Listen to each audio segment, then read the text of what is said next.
Hello, my name is Marcus. I'm the compiler of a collection of therapy quotes entitled 1001 Windmills of the Mind, a collection of quotes taken from what's often called the psychodynamic or the psychoanalytic perspective, which long ago, as I understand it, was referred to by some as philosophical medicine or narrative medicine, helping one to be their own story doctor, helping one to fix their story.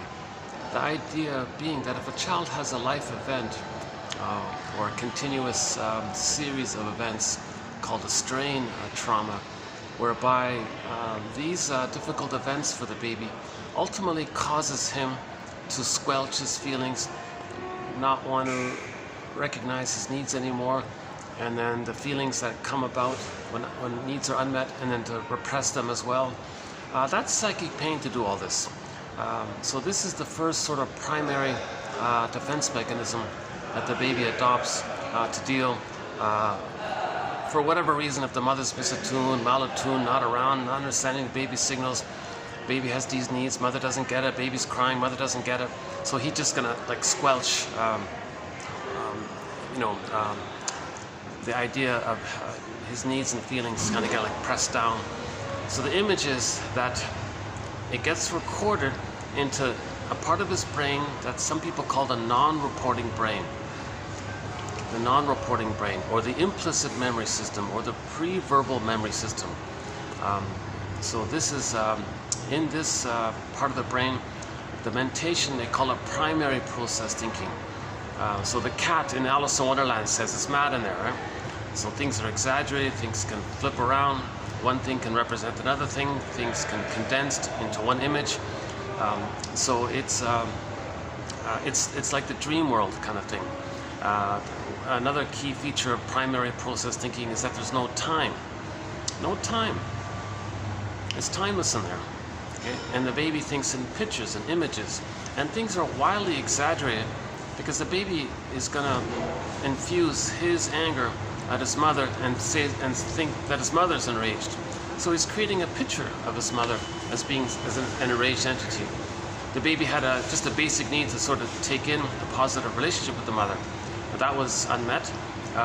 So he's gonna not know that it's there, and then it's gonna get projected, and then he'll think that the angry mother image wants to gobble him in, so to speak. So things are wildly exaggerated in there. So in the end, the baby might create an image of his mother as a monster that wants to eat him, a hungry wolf kind of thing. It's not true. The mother's just some little misattunements there. But from the baby's perception, if his needs aren't getting met and his feelings are ignored as a result, that's too much excitation for his little system. So in a case like that, for example, the mammalian part of the brain in the child is going to send the child stress hormones because the mammalian part of the brain perceives the child as being in danger with the mother. Hey, so maybe there's like a little dialogue there. The mammalian part of the brain, if it had a voice speaking to the child's ego, let's say, hey child, you're in danger here. You're not getting your needs met. She's not around. You go to her, she misunderstands you, she's impinging upon you and has expectations, demands on you. This is too overwhelming, this is pretty scary here. You better get out of here. So I'm going to send you some stress hormones for the flight response of stress. So the baby is supposed to flee now. But the child's mind might say, hey, hold up, mammalian part of the brain. I know you mean well, and you're right. This is pretty scary here, and you're sending me the stress hormones to mobilize me to escape, to flee, to run away. That's right, get out of here. Find another mother. Escape. This is dangerous here with her. Well, I know you mean well, but hang on a sec. I don't have motor skills. I don't have musculature yet. I can't crawl even. I can't, let alone walk or run or pick up the phone, ask for help. I don't have these kind of skills.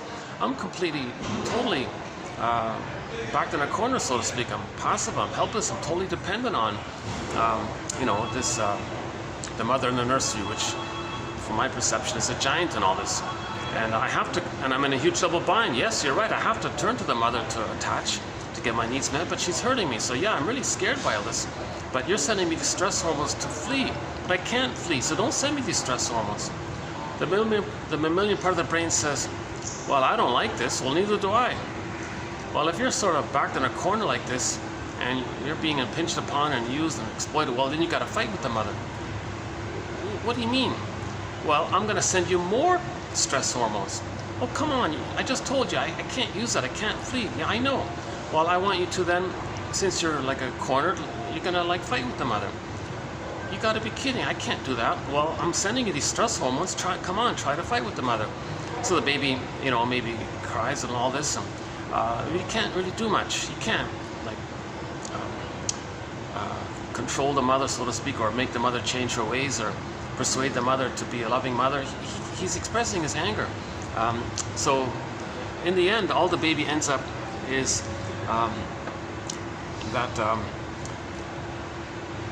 that he may have a fantasy. So his anger is going to turn into the mind into fantasies. So now that baby's having these fantasies, boy, I wish I could just like, gobble in this breast and control it and possess it and make it mine and make it reliable and safe and make it do what I want, that kind of thing. So he has these kind of devouring, like a hungry wolf, angry kind of qualities, right?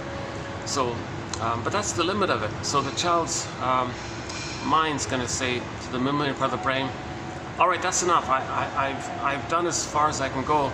And you know, you're sending me so many stress hormones. I'm starting to like disassociate even. Like I'm in so much pain by all this. And I'm starting to like feel the numbing effect, and endorphins come in. So I can't do anymore. Like, so I can't flee, can't fight, and he can't disassociate because so that's like the last sort of thing there. So the mammalian part of the brain says, well, I don't know, what do you want me to do here? Okay, the child's ego is very desperate.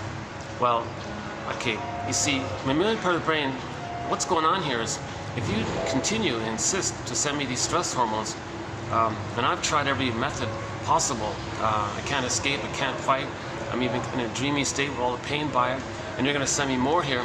You know, mammalian part of the brain, it's kind of like a guy in a car. Oh, hold on a sec. I'm starting this video by the elevators to get some AC here, so you might see me distracted with people passing by here. So I'm back. It's a very nice little venue here. Unfortunately, the only place I can do my video is sort of like behind the TV there, but the AC doesn't reach it. It's a sauna back there. So I'm starting my video with an AC run, an air conditioning run. When I finally cool off, I'll go back to the terminal. So I'll show you what I mean. Like, see, I'm over here in the lobby here. So I'm parked over here, but there's no, see, it's sweating over there, right? So I'm gonna go by the elevator to cool off a bit.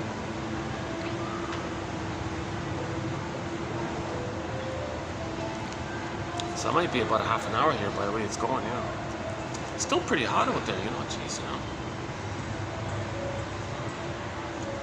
Plus I have anxiety myself, and like I walk here. It takes me a fair bit of time to get here by walking in the heat. So I'm usually drenched in sweat by the time I get here. Plus my anxiety, you know. So again, I haven't been analyzed. I'm not a shrink, I'm not a professor, I'm not a social worker, I'm not a midwife, doula, nutritionist, counselor, none of these things. So keep that disclaimer in mind. I only have a BA, I'm the compiler of the quotes. And if I had the funds, oh my God, I'd be on the next flight, find a psychoanalytically trained and experienced shrink who knows about this, and make it safe for me to let me weave my basket, and the egg can come back. Okay? So we have to be metaphorical basket weavers. So one famous poet says, psychoanalysis looks for an egg in a basket that's missing. So we don't look for any kind of like repressed memories or traumatic memories or things. We don't look for like content like that. First, weave the basket. That's called strengthening the ego, repairing the ego, enhancing the ego, raising, you know, building the basket. To then, okay, it's just like a little bird flying around, you know, find some little leaves and twigs and things to build its nest, and then an egg. You can have an egg in there. Well, likewise with our content, we got to raise this kind of like ideas, philosophy ideas. So these quotes, these 10,000 quotes now that we have here in 1001 Windmills in Mind, they're like these little leaves and twigs. So each person can pick around and try to weave their own basket. No expectation, just weave the basket, and the feelings will come up on their own naturally. Okay? So just create the conditions, make it safe for the feelings to come back into ourselves, right? So these quotes are to that end, right? So, one quote might be like a stepping stone for a better idea. One quote might be like, well, that's not it, but it leads me to something better. Or one quote, I'm not sure, we'll let it incubate for a while, come back to it later, cyclically, right? And then so on and so forth. So there's no set perfect answer here with these quotes. These are ballpark approximations, theories, guesstimates, speculations, invitations for mutual exploration, right? Clues. We have to be our own detective here, psychological detective, right? And keep Robert Bly's advice in mind. When he speaks to an audience, sometimes he introduces the lecture with, "Hello everyone, welcome here tonight. Thanks for coming out in the rain. Nice to see you all. 30% of what you're going to hear tonight is wrong. It's up to you to figure out which 30%. Something like that. Never mind the number. So he's emphasizing each person has to be active to raise their consciousness. No one can hand a person a consciousness. They have to weave their own basket weaver. I remember as a child, one of the jokes was, the kids might ask each other, "Hey, what are you going to be when you grow up?" If any kid ever said, "I don't know," they would say, "Oh, so you're going to be a basket weaver, are you?" So metaphorically, we have to be our own basket weaver. Right? So yeah, again, I'm always updating. If I'm going to make mistakes here and have to compile the quotes. I only have a BA, so I'm just passing along quotes that I think are helpful. Another way to describe these quotes, I'm calling them advanced self-help quotes that are sort of a pretty good bridge, in my humble opinion, between too much of the jargon with the shrinks and sort of the magical, fluffy stuff, wishful thinking with the self-help books. So we have a lot of quotes that are psychologically minded self-help quotes, okay, and then we have like sort of the friendlier shrink-like quotes in that category. So it's like a nice little bridge there. Okay? So these quotes, to the best as I can recognize them to be, fit Grice's criteria or maxims for communication. Okay, relevance, quality, quantity, and manner. So the quantity. These quotes are not too short, not too long. They're sort of, manageable insights. One sentence, two sentences, maybe three sentences. On average, let's say 2 sentences long. For example, a short one we did recently was from the TV show Drop That Diva, the legal comedy, the metaphysical sci-fi comedy legal drama Drop That Diva. In the first episode, the conclusion was grief makes you human. Grieving makes you human. So it's a very short one, but it's helpful, right? Grieving makes you human. That's probably the short. That's like probably the shortest one, yeah. Okay, hold on. So I get a little distracted easily. So as I'm talking to you, I can see people looking at me as I'm talking in the camera here. So give me a second to let them scoop up above me. Problem is this is the only spot where I can get a little AC with some privacy, not totally, but I love to see I love seeing the cherry blossoms here. Look at that. It's not real, but they did a great job with the imitation of it.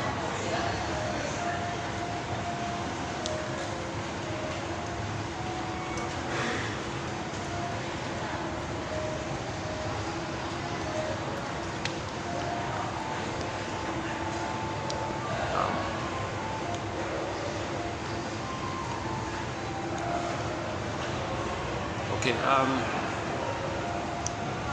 so yeah, let's just try to make that clear. So my disclaimer, again, I'm not a shrink and all, not a therapist and all this.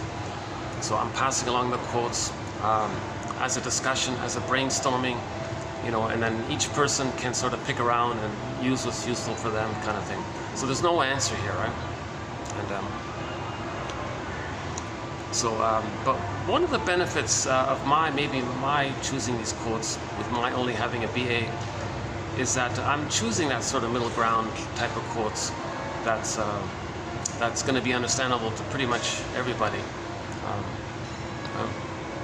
So I've avoided the archaic, obscure, ramblings of some of the shrink ideas, and I've avoided the sort of the magical, wishful thinking of the self-help stuff, and so it's a little more practical area, right? So relevance to helping one be their own soul doctor. Okay, so our story's broken, right? Freeze up. We need narrative medicine. Leave the basket. We can resume development, get back our feelings. The trauma is we lose our feelings. The golden ball. Weave the basket. The golden ball, the egg, golden ball can come. So the golden ball is like an egg, and it gets back, right? So the basic premise is the child experiences a kind of trauma, often referred to as a relational trauma, an interpersonal trauma, an attachment trauma. This leads to emotional arrested development, okay? Emotional developmental arrest, emotional stunted development, where they kind of freeze up. The image for this is in the Disney film Inside Out, when joy and sadness got zooped away. So in the Disney film, joy and sadness sort of represent the summary, shorthand, abbreviated representation that each person has a feeling self. Joy and sadness were sort of the representatives of our overall feeling self. A wide range of feelings, aliveness of feelings, needed feelings, appropriate feelings. So like, for example, we need joy at the console. If we want to enjoy something, enjoy ourselves, like a natural enjoy, like expressing your true self kind of thing. There's a pleasure in that. So you need joy at the console to have enjoy. The word joy is in the word enjoy. So if joy is frozen up ice mountain or down a tunnel and all this, it's hard. We don't enjoy it. What do I like? I don't know what I like, kind of thing. And then joy, all the variations of it. It's the serene, inexhaustible fullness of being. So I feel, therefore I am. We need joy at the console to have our sense of self. It's a natural expression of the I feel, therefore I am. If joy is squashed away and it's numbed over, we don't know our sense of self. It's kind of numbed over with the endorphins. So we feel metaphorically not there. Some people say, I feel unreal. I feel like I'm going through the motions of life. I feel like I'm sleepwalking through life. When does life begin? I feel like my life is on hold. I feel like I'm living the unlived life, the original life. Life's not supposed to be a dress rehearsal. These kinds of things. Hold on a second. Oh, this is getting busy here. Hold on a second. Hold on a second.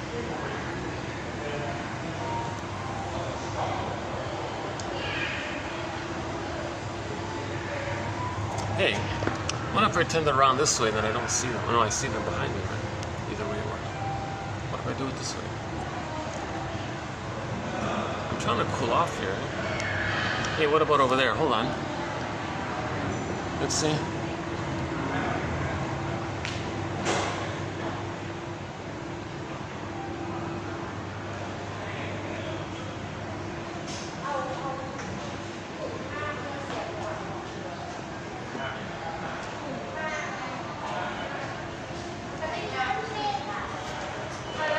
Maybe I can sit here for a bit.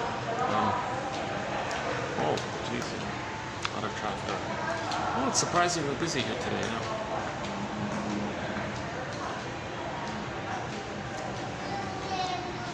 Yesterday, I had a little bit of luck. Yesterday, I found a restaurant with the AC was broken in one of their little enclosed meeting rooms. So they kind of let me use it because it was sort of off. It was low, no one was around kind of thing. Oh, hi.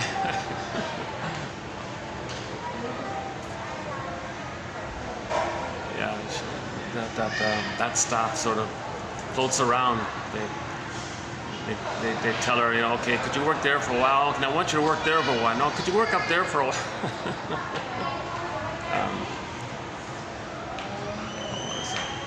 Oh, it's going to be tough to do it here, yeah. Hold on a second.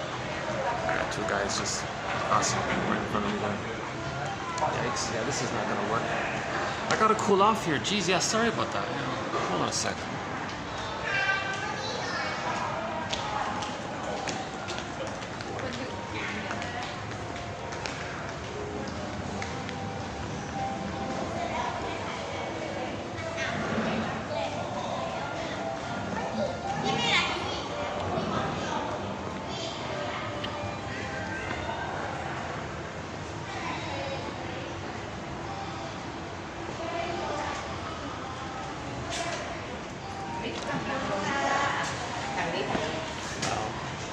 try it again. So let's go back to something basic here. What we're talking about is how do we heal this issue? How do we help facilitate our own healing and not get in our own way? So there's this innate drive for healing. Okay? So the trauma, in summary, is we lose our golden ball. Okay? Karen Horney, one of our mentors, puts it this way: we live to the extent that we feel. So if we don't really have our feelings, i.e. joy and sadness, get zooped away, then we feel so like the velvet. So one image is when joy and sadness get zooped away. That's called repression. Oh, hi there. Hi there. Yeah, it's okay. A little kid.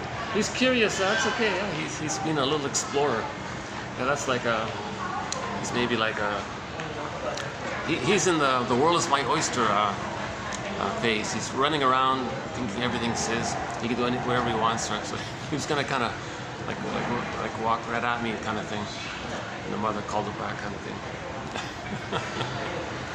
Yeah, so that's one theory, that between 4 to 5 months, from birth to 4 to 5 months, the child is meant to be sort of just a baby in the mother and a mother-infant dual unity. Okay, and then at 4 to 5 months, the child's going to has his motor skills and it's going to crawl and walk. And all babies think they're little gods in the beginning. So I'll clarify that point in a minute. Yikes. You know, the only other possibility, yeah, okay. Okay, let's go up to the 6th floor. I might be able to do a bit up there. Hang on a sec. It's not working down here after all. You know.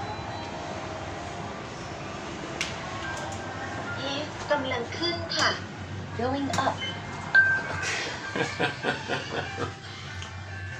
So we're posting this video in the year 2023. Okay.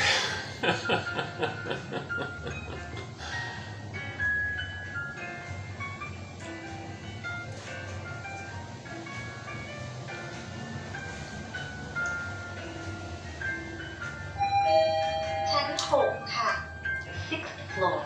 And this elevator has normal music, which is great. Yeah.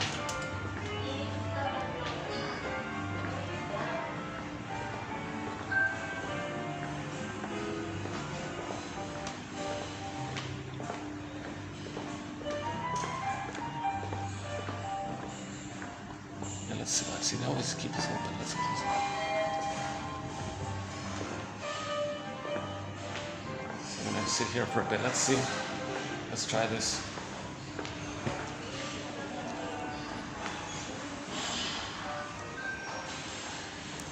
I might be able to sit here for a bit. It's a little cooler now.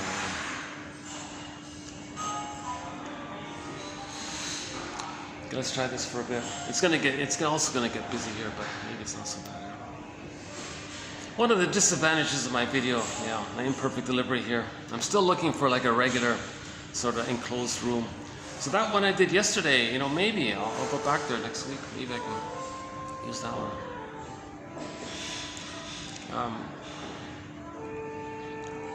Okay, let's back up a sec. I'm all over the place here. Let's go back to the basic premise. Okay, once upon a time, in a far-off land, inside the mother's uterus, there's a little baby, unborn. His eyes are closed. He's in the amniotic sac. He's floating around with this oceanic feeling, this oceanic blissful feeling, and his needs are automatically met. And he has his golden ball, he has his feelings. That's a basic thing. I feel, therefore I am. That's a basic given. We're all born with a golden ball. That's the issue. We're born with a golden ball. And then by the age of whatever, for a lot of people, before the age of 3, it gets lost. And then we gotta find it again, right? The baby's in the uterus. Nobody's presented the theory that the baby thinks he understands that he's like a little person inside his mother, who's like a separate person, and he's a person in his own right with his psychology, feelings. Mother's a person in there with history, personal history, psychology, ontological stuff, ecological stuff, like a whole person. Like the child doesn't get these kinds of personhood concepts yet. In the beginning, the child's theory is the child has some concept of himself being one with everything that's around him. Okay? So everything that's around him is sort of either him or an extension of him, or it's just there for him, and it's only him. So he might be like a little god or something, and it's just him. It's called solipsism. Everything's for him, serves him, a part of him, takes care of him. So he thinks he's maybe he thinks he's a magic sorcerer because he has little sensations, little needs. The expression of those little needs, it automatically gets met. Baby, chord, placenta, mother, placenta, chord, baby. 1, 2, 3, do, re, mi, A, B, C, and it flows, it's smooth, it's rhythmic, unconditional hallucinatory omnipotence. His wishes, he may think theory is that he has this little wish in the terms of a prototype of like a sensational need. It's a wish from that point, and it gets met. Whoa, he has a wish and it gets met? He thinks just my having the wish causes it to be met? Is he like a magic sorcerer, magician or something? So he may think he's like a god or something. Now the baby can't parse out that he's a little person inside his mother. Okay, so he's in a thing called the unico mystica, one with this big mystery kind of thing. Now because he has his golden ball, he feels alive, so he feels present. He's enjoying the present. Like the sun, radiant, he feels alive and vibrant. That's our natural state of affairs. So he feels pretty good there. Imagine a baby cloud blurred in with the bigger cloud, where the baby cloud thinks the bigger cloud is him. That's called infantile megalomania, primary narcissism, grandiosity. He can do anything. The power of the mother is his power, belongs to him. Invincible. So Robert Bly jokes, times were good, you know.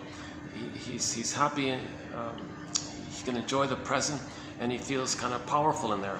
And his needs get automatically met. Food gets sent down the center vein.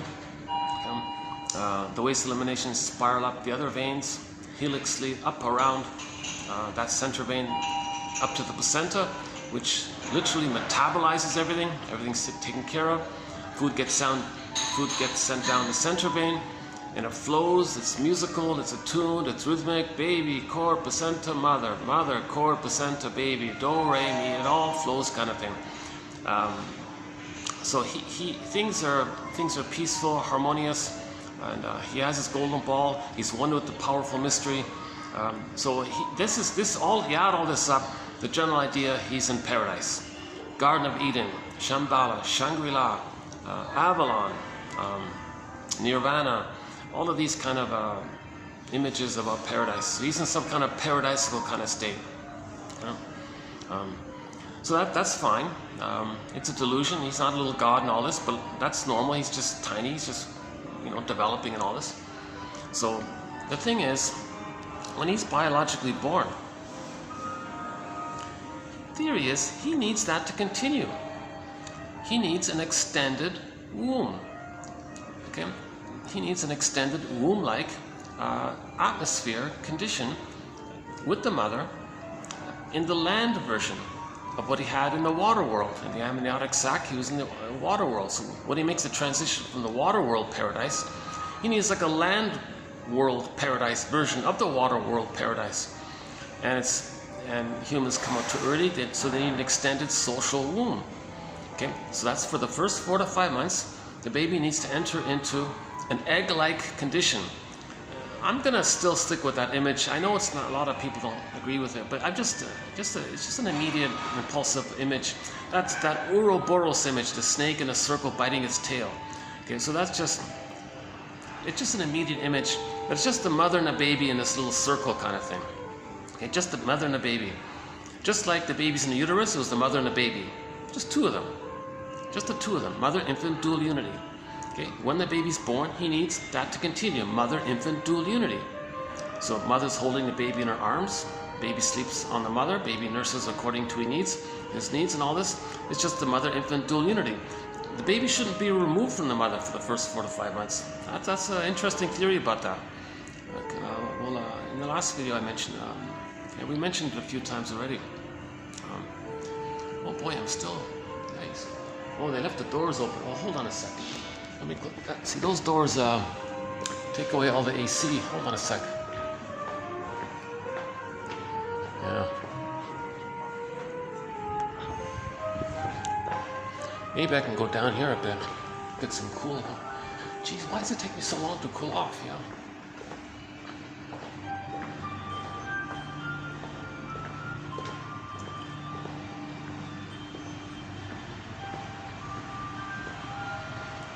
So there's the fitness center. Some people in there. Oh, no. He's gonna come out and try to.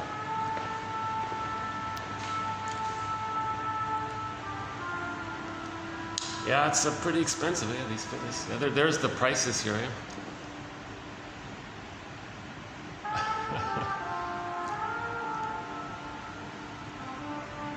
Yeah. Sorry, yeah, okay. It's kind of expensive.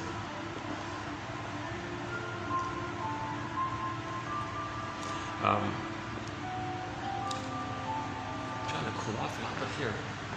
AC, for some reason, this hotel is, oh, here, okay, hang on, right here. Okay, here's the sweet AC spot, right here, okay. Let me stand right here and not move for, oh,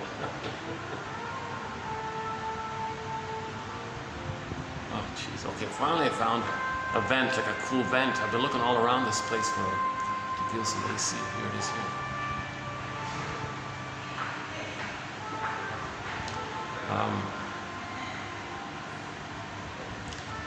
This.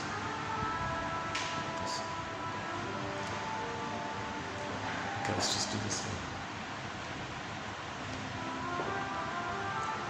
That's a thought. Maybe I should just bring a chair right here. Last time I came here, the guy there kind of didn't seem to like it. See, they're closed over there. So.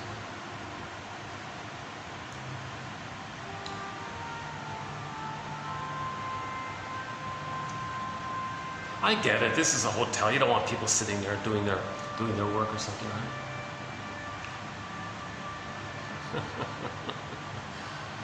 Come on, AC, do your thing. Come on. Okay.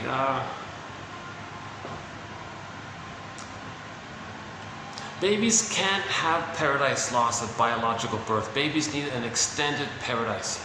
In the last video, I spent a fair bit of time about that transition. When the baby's biologically born,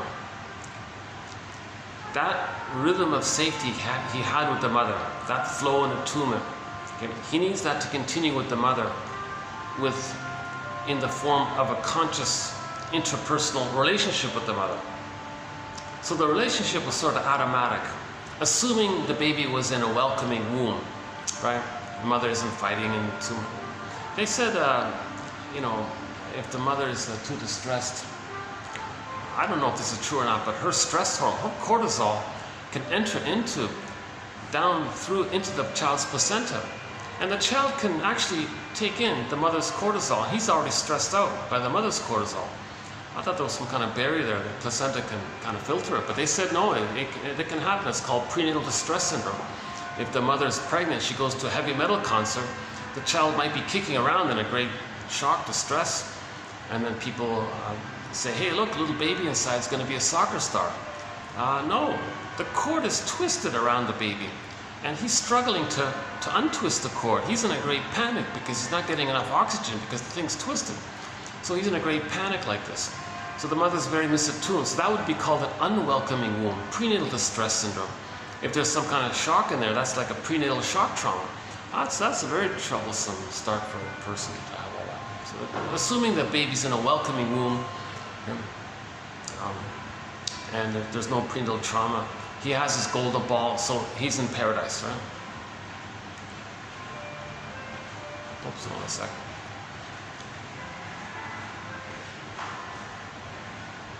Yeah, I guess I shouldn't do that. Yeah, this is right by the fitness room. Right? What's over here? That's just a closed door. Let's go back to that. Let's go back to those chairs then. Elevator's no good. Security guard didn't like me standing by the elevator now. I'm trying not to get anybody's way, you know, it's sort of a... Let's go back here.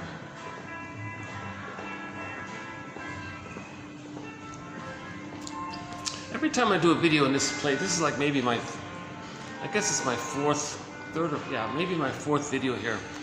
It's very choppy, I bounce around a fair bit.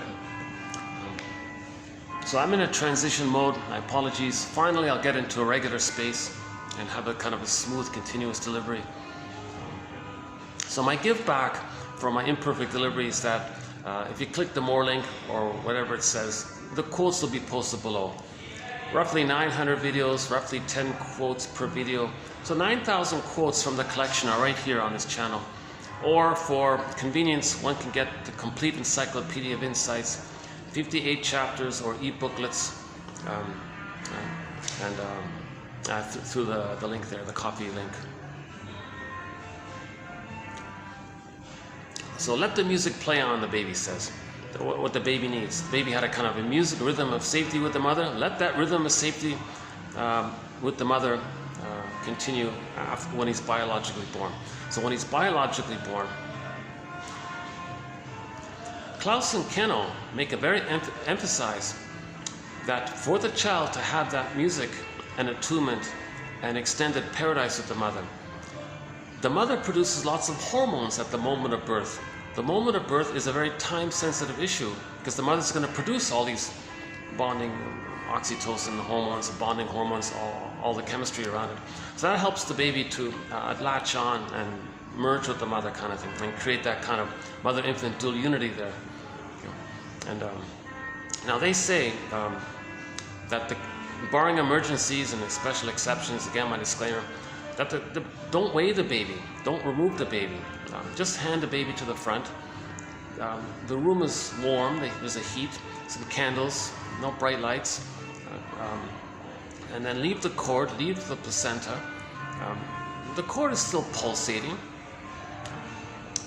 it's still sending him oxygen and nutrients to the child. The placenta is his, the cord is his, it connected him to the mother, it grounded him to the mother. Okay, so leave the cord there. People complain it looks messy. Oh, big deal. Just put a bed sheet over the cord. They say the placenta comes out a day or two later. Okay, you can go into a bowl. Bowl can sit beside the mother on the bed. You can put a lid over the bowl, allowing some space for the cord. Put a bed sheet over the bowl and all this. And by that time, the child will have established the latching and the suckling and a line with the mother. Baby needs like a nerve line with the mother.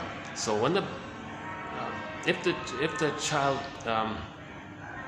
ideally is handed to the mother, he expects to nurse, and he might latch on right away or a few minutes later. Let's see, one book said the upper limit is 45 minutes or something. But let's assuming that usually the baby's placed on the front. He'll look around and find the nipple and he'll latch. All is good. And when that happens, the nerve lines with the child, something about his or her mucosal nerves, line up with the nerves in the mother, and it creates like a line there. Now that nerve line means the child's little signals is going to go to that nerve line, nipple, mother, breast. Baby's just relating to the nipple and the breast in the beginning, but it's going to go to the mother. Right? So the mother's going to pick it up because the nerve line is established. So the rhythm of safety is going to continue. So like as before, baby, cord, placenta, mother, placenta, cord, baby, do, re, mi, 1, 2, 3, A, B, C. Now in the extended womb, so maybe it's like the child sends little signals through the nerves, message sent, message received, mother got it, responds, sends it back. Okay, baby felt seen and accepted and responded to, validated. She was there, she was present, mother soothed them. Okay, baby distressed, mother got it, message sent, message responded, baby soothed, and it flows like that. Not the way I'm saying it here, but it kind of flows. So baby, nerve line, mother, nerve line, baby, 1, 2, 3, A, B, C. So it kind of continues like that, this rhythm of safety. Now this is a key area here because the baby's brain is malleable. he's laying down neurocircuitry, his own brain circuitry is going to be laid down based on the interaction with the mother. So the baby needs a positive interaction with the mother to lay down positive neurocircuitry. Whatever the mother does with the baby, the child's going to remember it and record it. And then it gets set in him, and then he does that with himself. So for example, if the mother has a kind of presence for the child has the memory of the mother being present to the baby. That's in his mind, that the mother was present to him. That's set in there, and it belongs to him. Now he can be present to himself. Babies need your presence, not your presence. They need the present, maternal presence. So mother's present to the child, he can feel kind of present to himself. That's his existence kind of thing, right? And then if the mother has this positive regard and welcoming attitude, the child remembers that, then it's set within him, okay? And then he has that positive regard and acceptance for himself.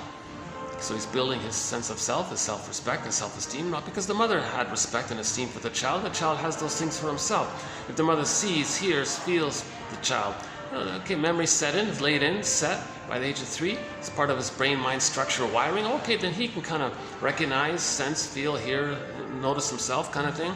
If the mother soothes the child when he's distressed, okay, the memory set in, the child can regulate his emotions, he can soothe himself kind of thing. So he needs this interaction with the mother. So human connections lead to neural connections. So part of the extended paradise is that the baby gets the chance to lay down a map of the world. The world for the baby is the breast mother. That's this whole world. We played the song by Barry White, "You're my first, you're my last, you're my everything." So for the baby, it's kind of like that. So the baby really is dependent on the mother to provide a positive interaction. That's why it's called a relational trauma, interpersonal trauma, attachment trauma. Okay. The baby has needs to be seen, mother's reverie, soothing, attunement, music, okay, positive regard, and etc. He has these kinds of, and this takes place because a line is established. So we've got to set that line first. We've got to have like a cable to the mother. Now see, the rubber nipple and the plastic bottle, it most likely will break it, because the baby is just mainly relating in the very beginning just to the breast. It's called part object relating. Baby doesn't recognize the mother as like a full person kind of thing. He's just kind of relating mainly to the nipple and the breast, right? So that's called the breast mother. But what if the breast mother's a rubber nipple on a plastic bottle with some powder stuff in it? What a shaming cold. Baby thinks the mother's cold, or what is this strange, icky? You know, it's not real. It's unfeeling, and so a lot of different people offer different terms for this. Still struggling for the right term for that one. But anyways, so let the music play on. So the child has this need for an extended mother-infant dual unity, unico mystica. So the paradise continues. So he still thinks that the mother's just there for him. Okay, and it's true. Mother understands the baby's signals. She meets the baby's needs automatically. So one suggestion that's been made by previously was maybe the mothers just stay in bed for 4 to 5 months. Let the baby sleep on her for up to 4 to 5 months. Continuous skin-to-skin contact. No smothering, no pressure. Just let the baby calmly feel warm and safe, like a womb-like environment. Okay, and the baby has that constant connection with the mother's physiology, his physiology, and rhythm of safety, warmth, and the baby can nurse according to his needs. So everything is baby timed according to his rhythm. Okay, so no schedule, no bottle, none of this stuff, right?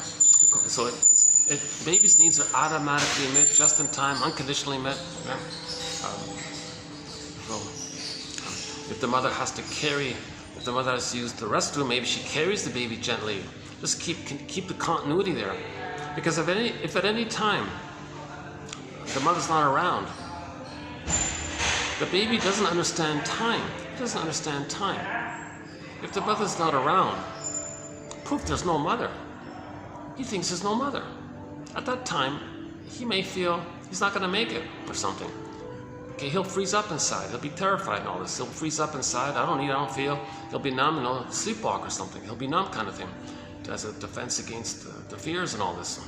And the anger he's creating, and he can't know his anger. He's going to create a concept of something out there that did this, and he's going to project his rage onto this entity that he's making up, and think that that's called stranger anxiety because some dangerous thing caused it. But no, that dangerous quality was the baby was enraged. He just projected it. So just to be on the safe side, just maintain the continuity, mother-infant dual unity. So the father doesn't pick up the baby. No family member or friend picks up the baby during the first 4 to 5 months. The role of the father is to make the mother comfortable. So if she's comfortable, then she'll be present for the child and all this, right?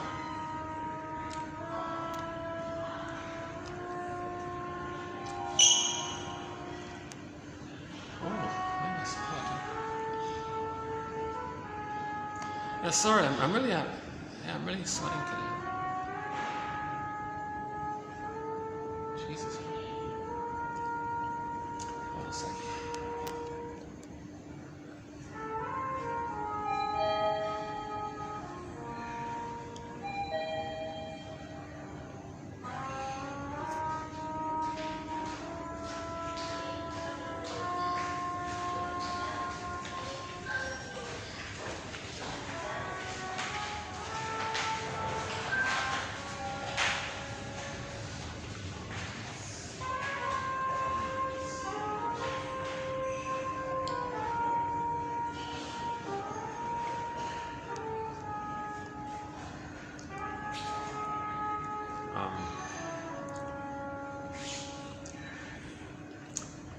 So let's just assume the ideal normal case scenario. The baby does latch. Oh yeah, by the way, if the baby's removed and the mother's hormones dissipate and the baby's returned, Klaus and Kennel say that the mother is deactivating her attachment system. So the child can attach because her hormones have dissipated. So the baby's returned, maybe 10 minutes later or whatever. So in other words, don't weigh the baby. Forget about that. Who cares about weighing the baby? Weigh the baby on his 3rd birthday or something. Doesn't matter. It's a trivial, unimportant detail. Don't traumatize a baby just for some bureaucratic nothingness.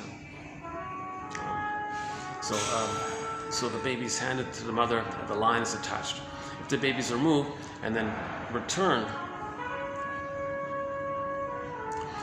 the mother's hormones is causing the mother to have an overall case scenario where she's in the process of deactivation of the attachment system. That's what they call it. She's deactivating the attachment system. The child comes and says, hey, I got to attach with you. She's saying, back off. I'm not there for that. I'm busy mourning the loss of not attaching because you're not around. Where were you, baby? What are you talking about? So there's a problem there. So some mothers may viscerally kind of give the baby the feeling, back off. Like, so the baby feels rejected. Oh my God, he's enraged. Projects his rage onto the mother that caused that, and thinks his mother's a dangerous entity. That leads to a thing called stranger anxiety in the future. So talk about that another time, maybe. Take some time to go through that one. So that's why Klaus and Kennel, let's honor the time sensitivity of this. So sure enough, hospitals changed their procedures. In the article they said, they apologized. They said, yeah, I'm sorry. We did it the way we were doing it for efficiency to meet the needs of the hospital. And Klaus and Kennel said, what about the needs of the mother and the baby? Oh yeah, sure, yeah, that makes sense. So they changed the procedure to meet the needs of the baby and the mother. They talk about all these horror stories, it's 5 o'clock, doctor's impatient, his shift is over, the baby's still inside, so he induces labor, to meet the needs of the bureaucracy of the hospital staffing scenario or something. So meet the needs of the baby and the mother first, right? Design your system meet the needs of the baby and the mother. So they changed it, so things are better now.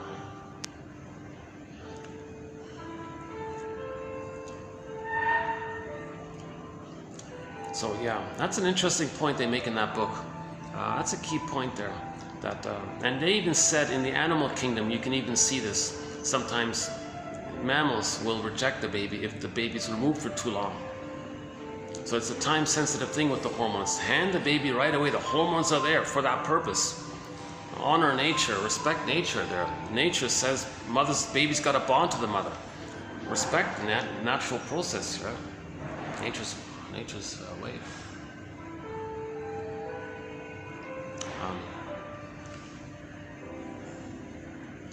So let's assuming that the child does latch, and the line is there, and the mother provides her reverie, her attunement, meets the baby's needs right on time. Okay, her presence, her reverie, attunement, her acceptance. So the baby's being sort of emotionally fed, kind of thing. So this means the mother's performing her role as a symbiotic object for the baby to meet the baby's symbiotic needs. She's a self-object for the baby, meaning she's just there to meet the baby's needs, just one way in that sense. Yes, it's an interaction, but the mother's there to feed the baby. Baby doesn't have to do anything for the mother. Baby doesn't have to please the mother or have any roles for the mother or duty for the mother, nothing like that. It's all one way in that sense.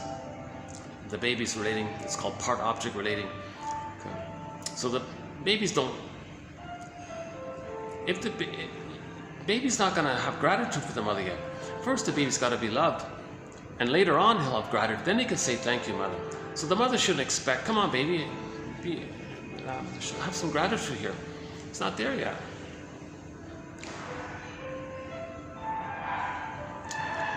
Okay, so during this time the child still thinks he's a little god. At 4 to 5 months, the child starts to develop a self-concept out of that blurredness of the mother-infant dual unity concept. So out of that fusional concept, the child starts to emerge out of that a self-concept.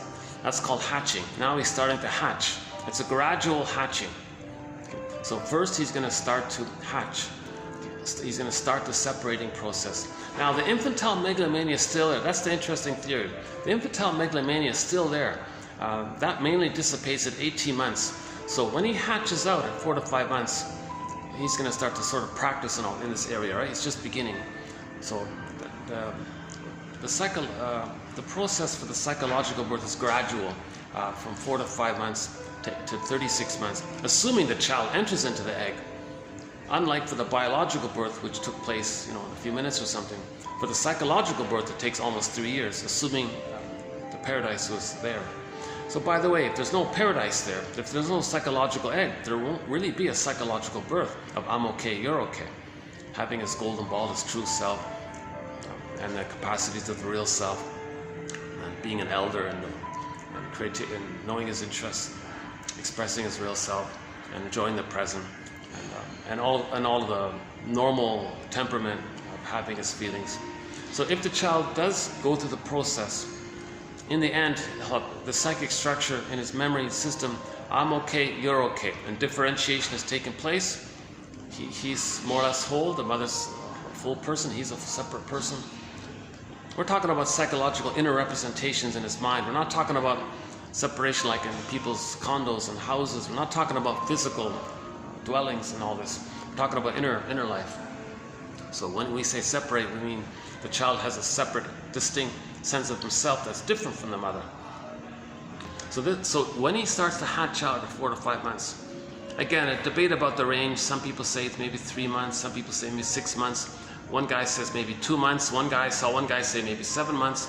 So I'm still going with Margaret Mahler, one of our mentors. She says on average it's 4 to 5 months. And she says mothers report viscerally getting that impression. They report in the books that mothers are saying, oh my God, I can feel it. That the child is like hatching out of this oneness that we had, and they're getting their own concept. She says he can feel it. Whereas before, it was like the two of them were one there, like in this unico oneness thing. And at 4 to 5 months, oh my God, I feel that the child's having a distinct identity. and that oneness thing is starting to dissipate. So he's starting to hatch out. Now when he hatches out, he still thinks he's a little god. Okay? So the thing is, from 4 to 5 months, like that little kid earlier that wanted to just run at me or something. He thought everything, he could do anything that he wants, right? The mother had to stop him, kind of thing. Cute little kid, yeah.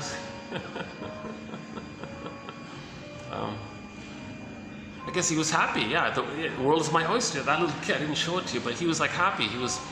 The world is my oyster. Everything is mine. I can do what I want. Right? So that kid was like running at me, kind of thing, and laughing and like smiling and all this. So from 4 to 5 months, the child can crawl, walk, and run. So imagine that. He thinks he's a god, and now he's got these new powers. He's Superman now. He's got these new powers. Before he was passive, he couldn't move around, right? Now he's got musculature. He can crawl, he can move. He's got locomotion. He can stand up and crawl and jump and leap and taller than he's Superman, right? You know, my theory about the 2012 film version of Spider-Man is when he first got his little powers there, they made a real emphasis about his delight of him swinging around and crawling and leaping and all this, and he was so excited about this. Maybe that was a tip-off that that's how the baby feels between 4 to 5 months and 18 months, where the world is his oyster. Okay, like Spider-Man thought, oh, I can, the whole skyscraper world, it's all mine, kind of thing. So the baby is still, he's an infantile god, he's invincible, he's got new powers, times are good. So the world is his oyster, the whole world is his, he holds the world in his hands, okay, kind of thing, whatever. And it's just about him, by the way. Everything's there to serve him, the world is just there to serve him, the world is his. It belongs to him, he owns the world. That annoying song, oh, all babies want to own the world, whatever it is. So tip off to this area, right?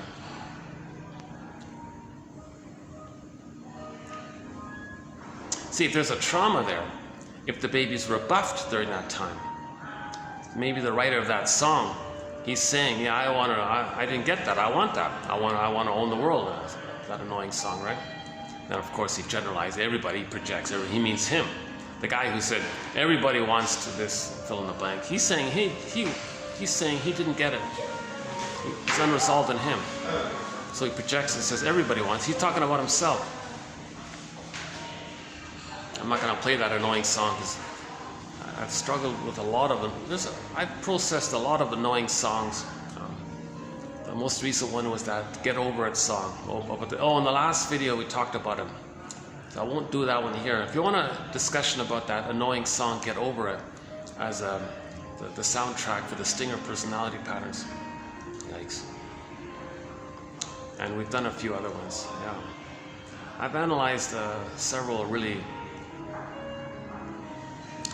songs that represent severe babyhood trauma.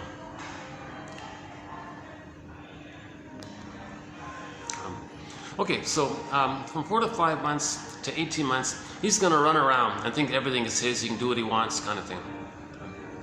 And he's delighted, the world is his oyster, right? He doesn't really care about other people's feelings. He doesn't think about, he's not there yet. He still thinks he owns everything. People, things, everything around him is just his possession, kind of. So he's still in that modality. Solipsism and all this. But here's the thing. As long as the child isn't rebuffed for that. In other words, if the child's going to put a fork in the electrical outlet there, the mother can just maybe gently, smoothly distract him, not punish him and shock him, don't do that. Okay, then he's frozen there. Then he'll grow up and write a song. Everybody wants to own the world, or whatever that is. Okay. So don't rebuff the child during his oyster time. The world is my oyster time. Don't rebuff him during that time. Let him have his delusion, his fantasy and all this.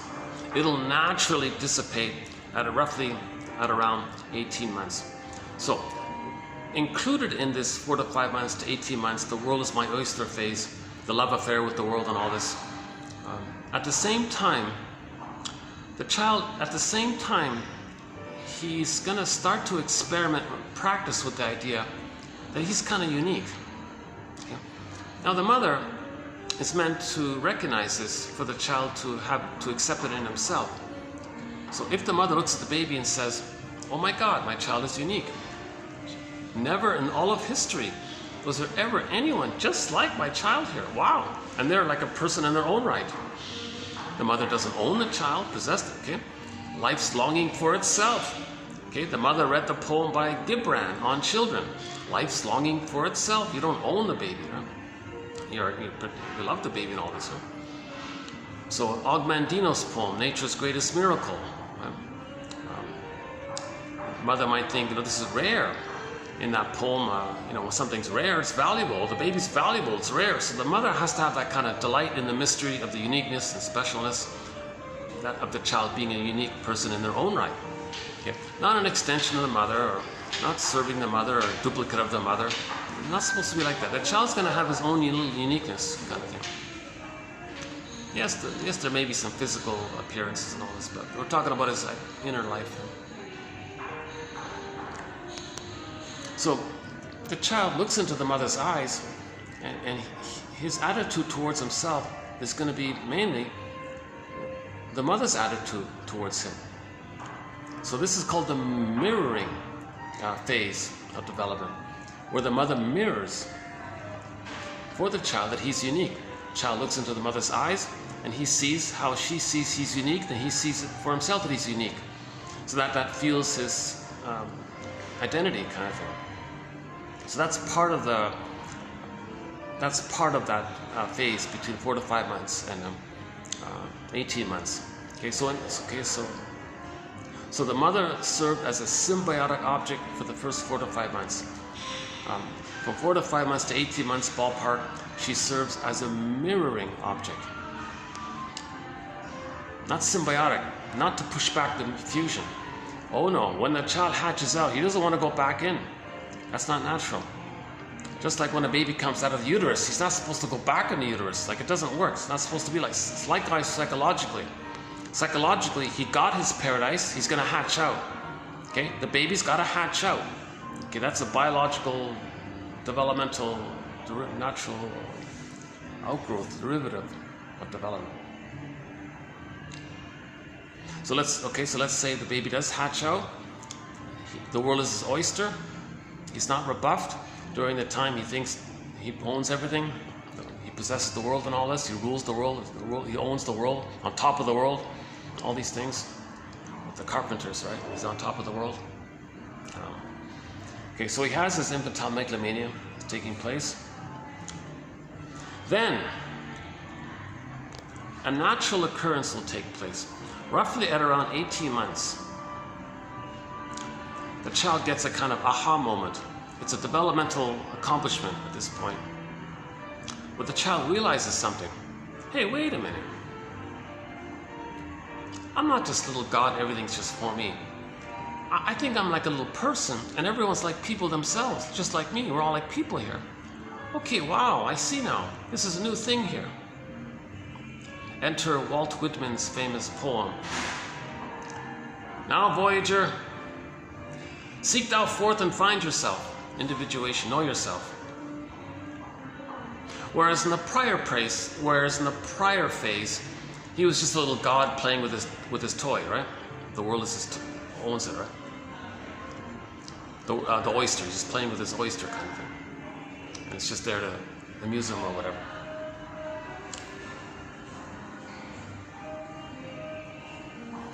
So at 18 months, he enters into another phase called the rapprochement phase, where he realizes that he's a little person and others are people.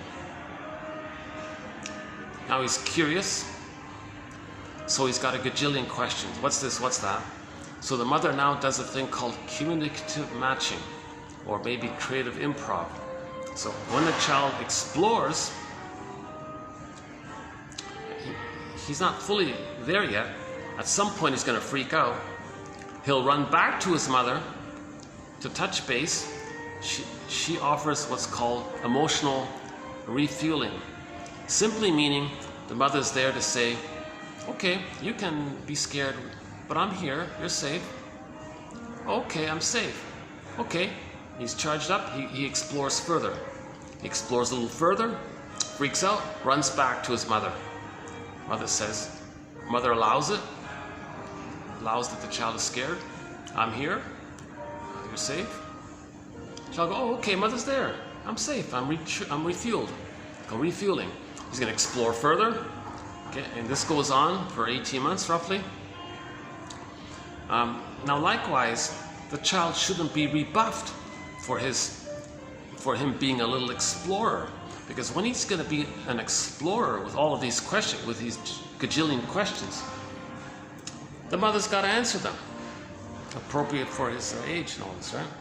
Mother, what's this? What's that? What's this? What's that? So she does a kind of, oh yes, it's this, in a simple way. Oh, okay, he's learning. So the mother's like a coach there. Doesn't overwhelm the child with knowledge. Just give him a little answer. Oh, is that what it is? Oh, I see. Oh, what's this? Oh, that's called a frog. Oh, that's a frog? Yeah, it jumps.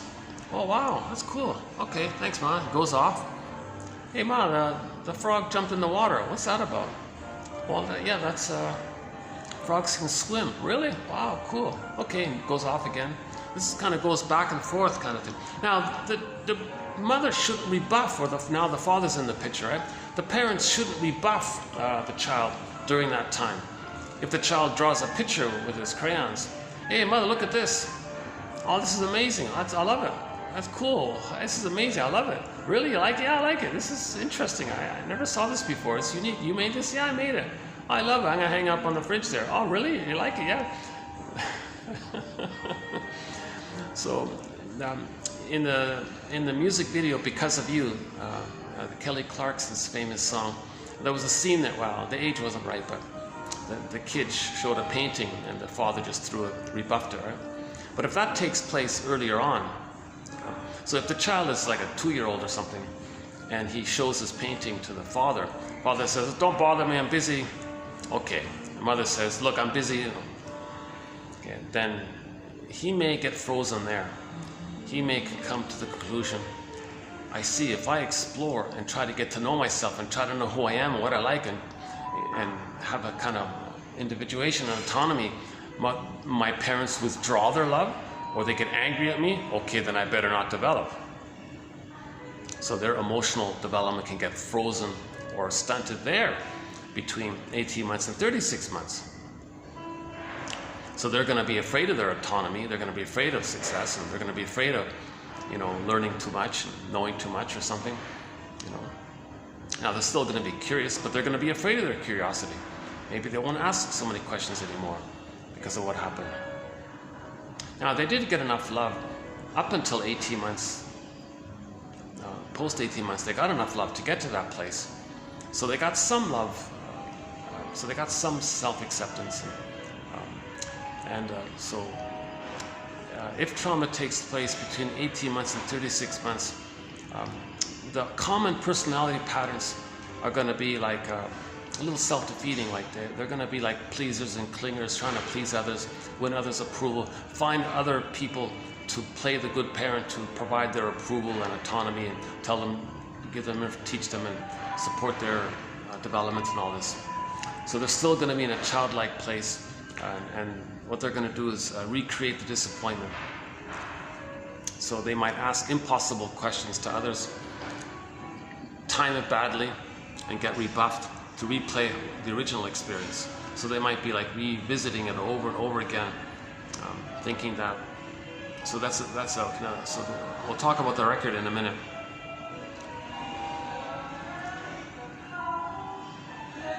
So if the child isn't rebuffed during that time, and he gets to 36 months, that's ballpark of psychological birth. So he's differentiated, self-concept that's whole, a parent-other concept that's whole.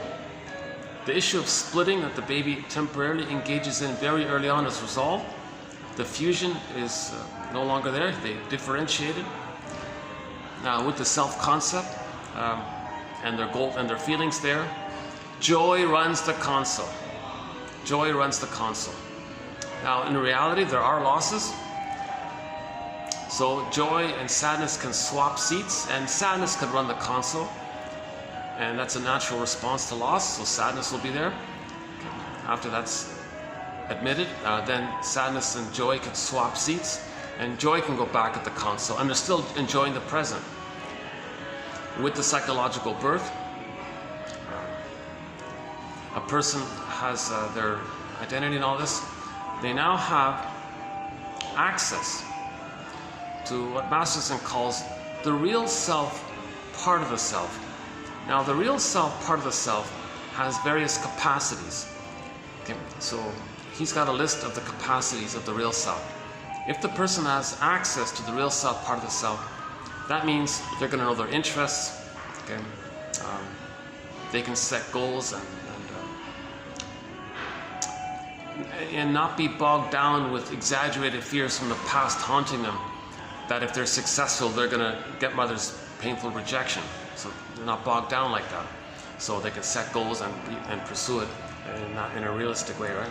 Or so they feel entitled to express their true self and their interests and their hobbies, and they know their interests and their hobbies as well. They know what they like as well, right? In relationships, mutuality will be there. I'm okay, you're okay. So they can be vulnerable. Intimacy is there. So one of the capacities of the real self part of the self is that it allows the person to have intimacy, i.e. make I statements. Make I statements. So those relationships become like fine wine because they're sharing their vulnerability, they're trusting each other. Okay, and other capacities as well.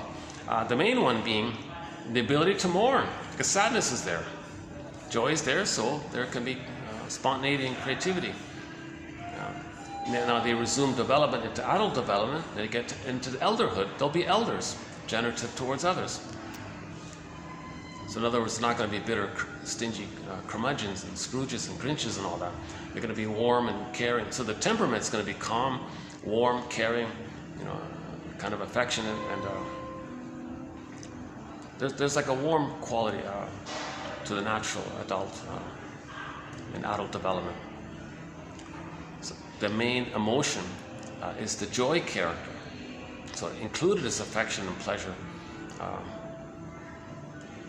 expression of the true self. And there's a genuine kind of pleasure that's automatic with the expression of one's uniqueness. And if they share that it's sometimes called double pleasure. So they're feeling natural pleasure with the joy running at the console. So we want joy at the console. That's normal development, that joy runs the console. Okay. So what we're talking about is trying to get joy and sadness back at the console.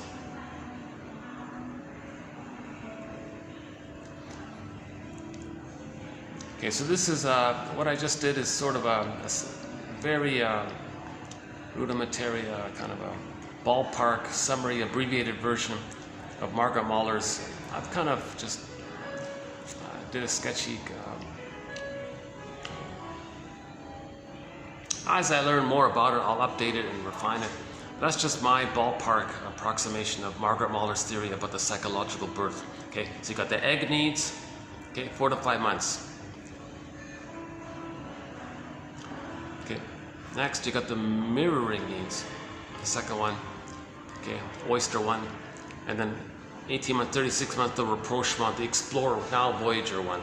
Okay, so egg, oyster, now voyager. How's that? Now, if the egg is not there, if the baby doesn't get the egg,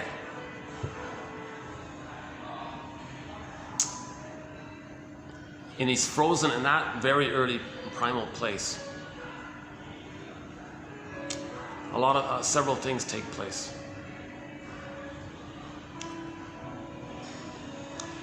If the child does kind of enter into the egg, but it's a negative relationship with the mother, and he can't leave it, okay, so that's another case scenario. If the child does enter into the egg, and he starts to hatch out, and he can more or less differentiate, but he doesn't get his now Voyager explorer needs met, there's another case scenario. So there's just ballpark 3 sort of case scenarios there.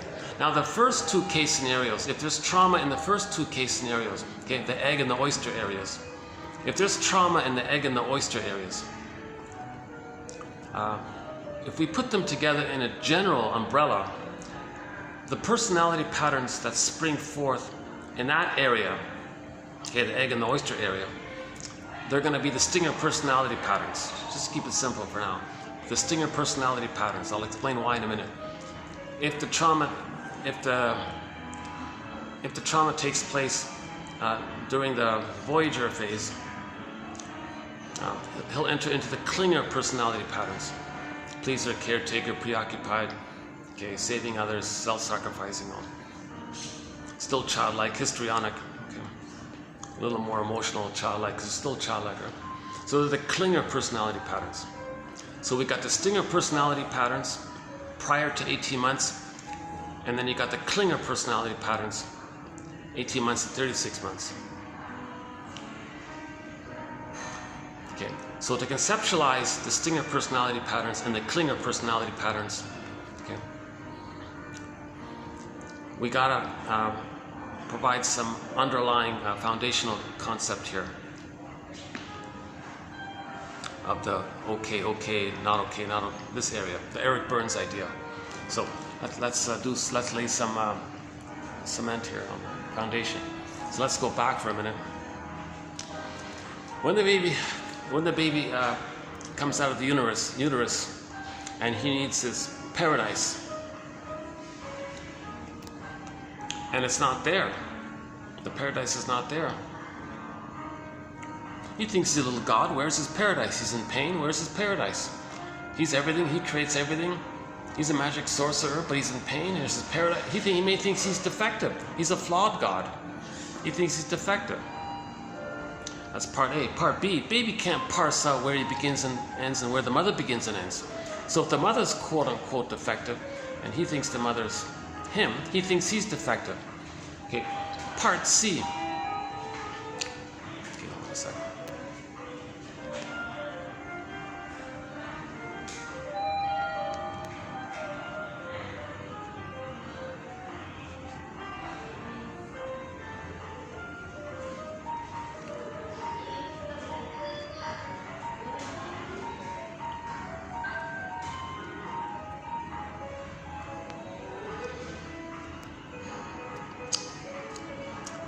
Yeah, I have one thing in common with that guy that just passed by. He was drenched in sweat, just like me. Huh? Yeah, why don't they have showers in there or something? Or maybe not.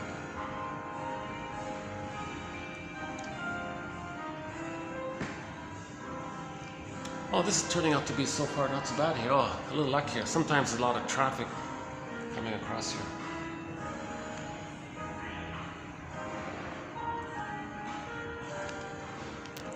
Okay, so that's part B.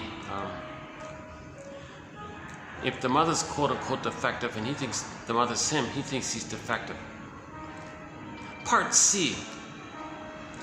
Maybe if the child thinks he's a little god, maybe he thinks, oh, okay, well, I'll just fix it. I'll just fix the environment. What's the baby's environment? The breast mother. Okay, linked to the mother. So in effect, he's got to save the mother, cure the mother, heal the mother, make the mother be a loving mother, transform a dysfunctional, misattuned, malattuned, angry mother, make her be a caring, calm, loving mother, a present, available, emotionally available mother. So he's going to try to save the mother because he needs his paradise. He needs his paradise. So he's going to try to save the mother. Enter the title of a self-help book entitled, Do I Have to Give Up Me to Be Loved by You? So the child might think, Morton Keeson adds, that the baby may perceive that the mother's bothered by the child's feelings and needs. Wait a minute, mother, you seem to be bothered by my feelings and needs, and you're not available for me, and you're misattuned and all this. Well, I want to please you, so I won't. Okay, mother, don't worry, I won't have feelings and needs. I'll repress them. Does that work? Will that please you and make you feel better, and then you'll change your ways and I'll get my feelings back, I'll get my paradise back? So the baby tries everything. It's not going to work. Oh, hope that's okay. I had one of the managers staring at me. Oh, let me make sure everything's okay. Hold on a second. So I don't want anybody to...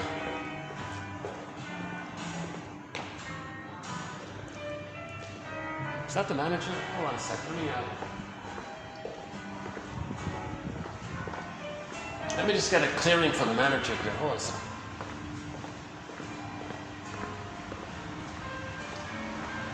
Oh, you're not the manager. Yes, is it okay if I just sit down for a while to do my video? Is it okay if I just sit over there? No problem. Oh, okay. I wanted to make You're sure. welcome, you're welcome, no problem. Thank you, sir. Thank you. Anyway, you can see. Thank you.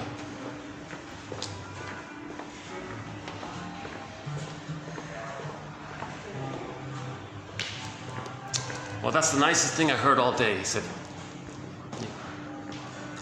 That's great, that's great. He said, no problem, you can sit there, no problem. Usually that seems to be the policy. If I'm in an open public lobby area, they're okay. I just can't go into any of the meeting rooms or conference rooms.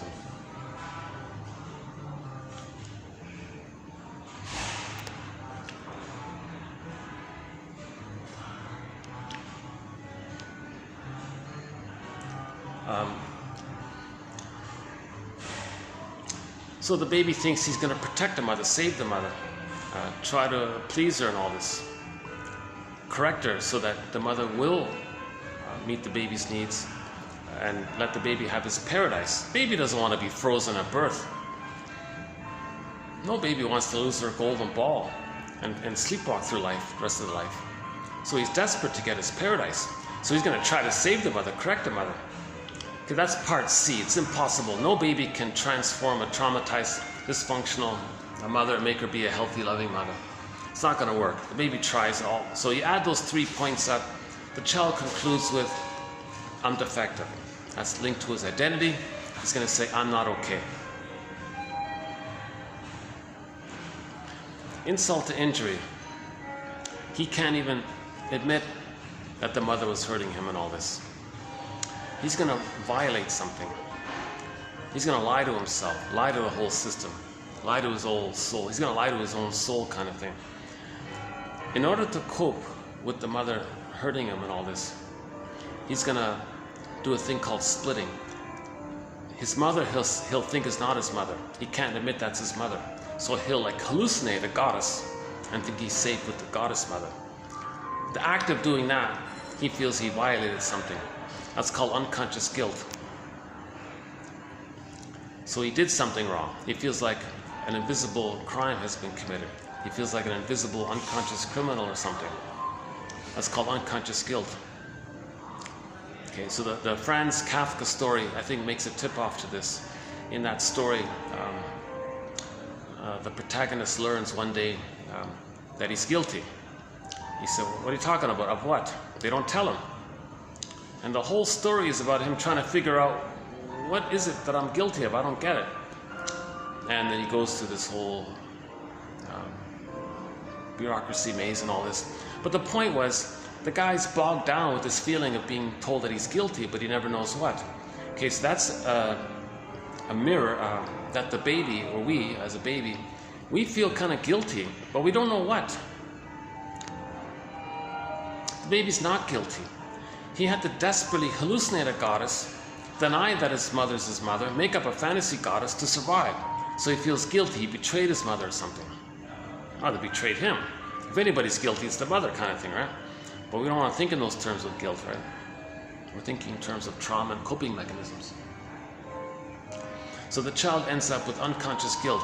That's related to a kind of doingness. So that doing quality of the guilt is layered on top over the underlying unconscious shame. So you add those 4 points up, the child has a mindset of I'm not okay and I'm guilty. Huge false belief. Kind of psychic pain, poor child to think that. It's not meant to be like that. No baby's defective and guilty, that's nonsense. But the baby has to compromise and cope and make... He's mistaken identity, he's confused. He's overwhelmed with stress. He makes these conclusions. He's trying to save the mother. He couldn't, so he thinks he's defective. Fairbairn has a term for this. He calls it the moral defense. Because the child has infantile megalomania, he's like a grand judge or something. So he'll say, okay, well, now if the mother's got to be seen as good and I'm in pain, well, that means I'm no good. So he's like a little judge there. I'm no good, mother's good. He has this thing called the moral defense, meaning the baby's going to make this moral decision of who's good and right, who's wrong and bad, like that kind of thing. You know? So yeah, there's even like a term for it. Look up Fairbairn's moral defense. The best description of that is David Solani's book called Fairbairn's Object Relations Theory. That's a very good book by David Solani. It's the one, it's got like the doll within a doll image. The babushka, what's it called? You know, the doll, there's a doll inside the doll, and there's another doll inside the doll, that toy. That's on the front cover of that book, I remember. A very good book by Solani, yeah. We have a lot of his best quotes from that book in our collection, if you type in Solani.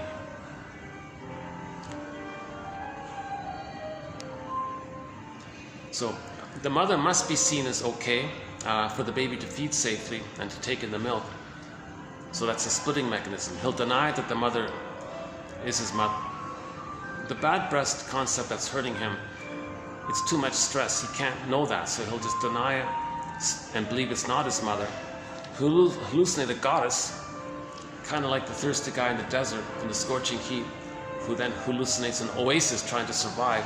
Well, the baby's in a scorching pain, heat with the shaming mother. So he hallucinates a goddess mother, an ideal breast, a loving breast, a divine breast, a heavenly, present, unconditional, beautiful, wonderful, reliable, trusting breast. And he thinks he's one with it. So there's his safety. So he lied to himself. He couldn't even admit that the mother was hurting him. He had to lie and say, no, mother's wonderful. So the mother that's hurting him, he thinks is a goddess. So that's a splitting thing, it's a flip. So again, primary process thinking, the flip can take place. One guy explained it this way. He said, let's say that another variation is, he said, let's say the baby's nursing and the mother's doing it all right. Okay, there, fine, there's my mother. Let's say the mother does it wrong. Click, click, in his dream world. Oh, where's poof? That's not my mother. The one that's hurting me is this other thing. That's not my mother. He'll deny it and hallucinate that the mother's back again. He's doing this flipping thing. That's a splitting mechanism. No baby can handle the ambivalence of the mother being confusing. Sometimes she's okay, sometimes she's doing it wrong. Baby can't handle this. He needs beautiful, flowing oneness. He can't have disruptions and little things go wrong. When they go wrong, oh, that's not my mother, it can't be my mother, that's a goddess, that's a bad breast. He's enraged at it, thinks the bad breast is a monster. Baby wants to oral greed, projects the bad breast is a monster, wants to eat him. Things are wildly exaggerated. Primary process thinking. Alice in Wonderland's mad in it, things are wildly exaggerated. And he's got to hallucinate the goddess and all this. That's called the splitting mechanism. So the baby must see the mother as good, to feed safely and to survive. If the baby were to somehow theoretically accept that the mother's shaming him, he would receive too many stress hormones. Back to the dialogue at the beginning.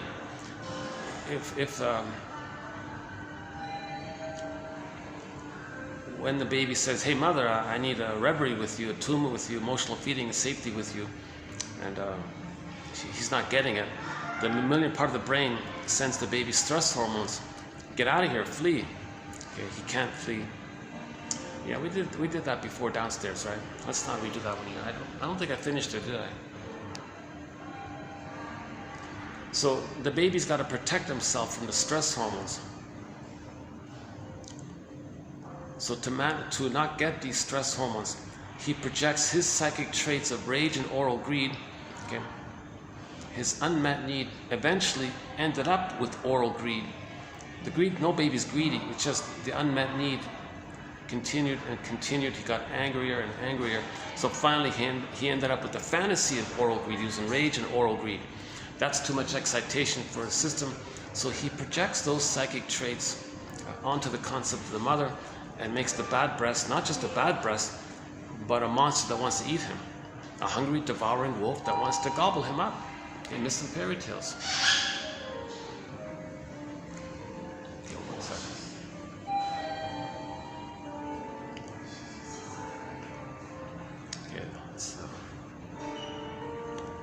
let's wait a minute here. Hold on a sec.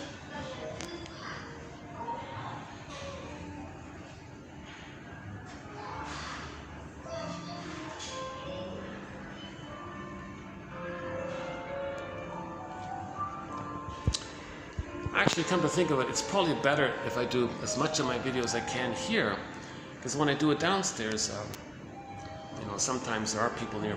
I don't want to bother anybody nearby having a coffee or something.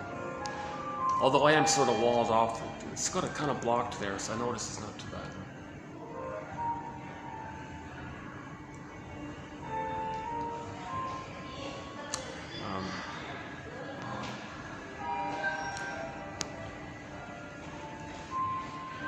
Hold on a sec, let me get back on track here.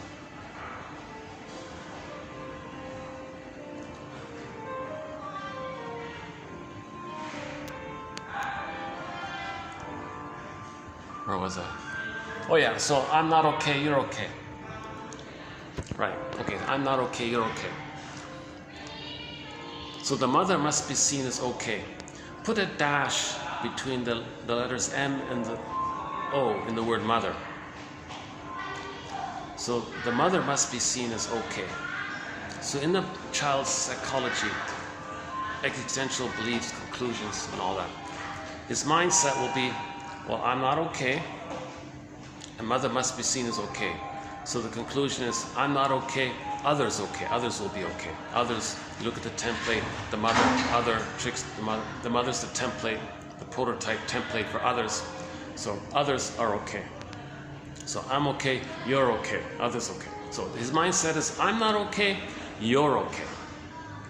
So, that's sort of normal development, believe it or not. Because normally in a few weeks it gets all resolved. But if it doesn't get resolved, if the mother's misattuned, malattuned, and it's called a strain, the child can't do it again and again. He can handle it for a little while, for a few weeks, okay, where he projects, where he makes an image of the mother as a monster that wants to eat him, and then hallucinates a goddess mother, a loving mother, and so Melanie Klein's jargon for this is the paranoid schizoid mode of experiencing, okay, or the paranoid schizoid mode of operating. She calls it the position, the paranoid schizoid position. So all babies may begin with this position. Okay. It's a coping mechanism. He's trying to adapt. He's a little genius to figure it out. Okay. So the splitting, the projection of his traits, hallucinating goddess. He's managing the situation of the mother abusing him unconsciously and all this. So, this unconscious. Okay, in the Iron John story, there's an image where a golden ball is locked in a cage. A person's soul is lost in the forest. There's a cage. The cage is locked. He needs the key. Where's the key? It's under mother's pillow, we learn. Okay, so that means the mother tried to meet her unconscious needs using the baby. And that's why the protagonist's soul is locked in a cage. Okay? The key is under mother's pillow. Under mother. It's under the unconscious. The image of the mother under the pillow, it's her unconscious. Dark. Under the pillow, it's dark. The mother's mind is on the pillow. Under the pillow, it's dark. And there's a key there. So the mother's unconscious caused the child's the mother trying to meet her unconscious needs using the child caused the child to lose his golden ball. And there's the key, that the knowledge of that's the key to make this link. So sometimes the mother might use the baby to please her. Some mothers use the baby to comfort them. That'll do it. Some mothers have the false belief that their babies don't like them because the baby's crying. Oh, my baby doesn't like me. What are you talking about? The baby's crying because you didn't meet their baby's needs. Why do you think the baby doesn't like you? What an awful thing to think. So that'll hurt the baby. And a few other examples, which we spent some time in the last video on this point, called Lawrence Hedges' theory about this. So maybe let's not do it too much this time. Let's hang on a sec.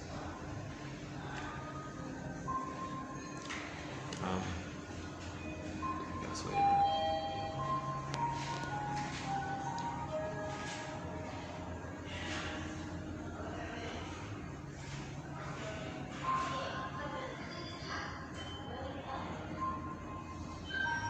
Okay.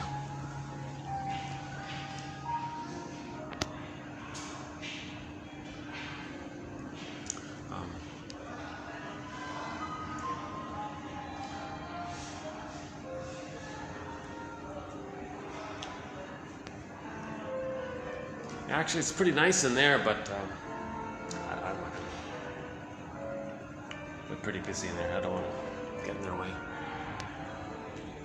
Oh, that door. Let me close that door. Hold on. The AC disappears so quickly when this door is open. My goodness.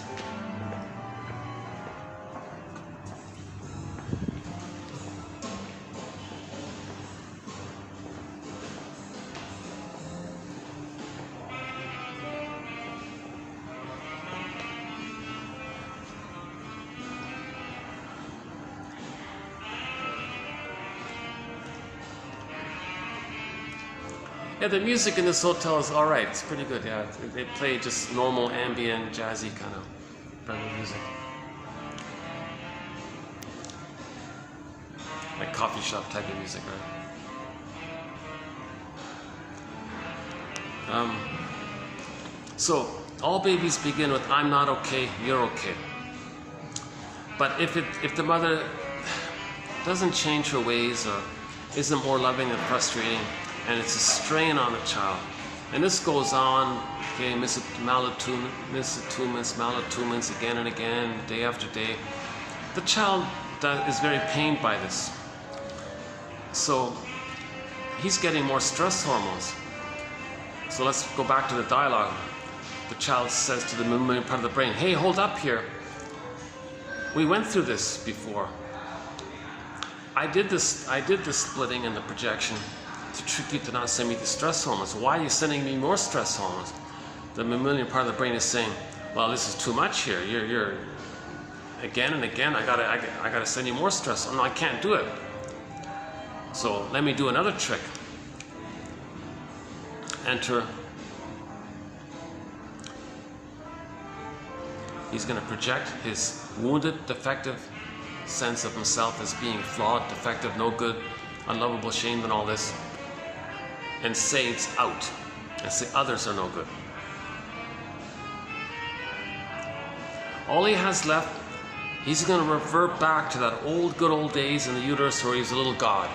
So he'll take refuge in that. That's called taking refuge in the grandiose part self, the infantile megalomania. Because that only dissipates if he's loved. So if he's not loved, he's stuck in there.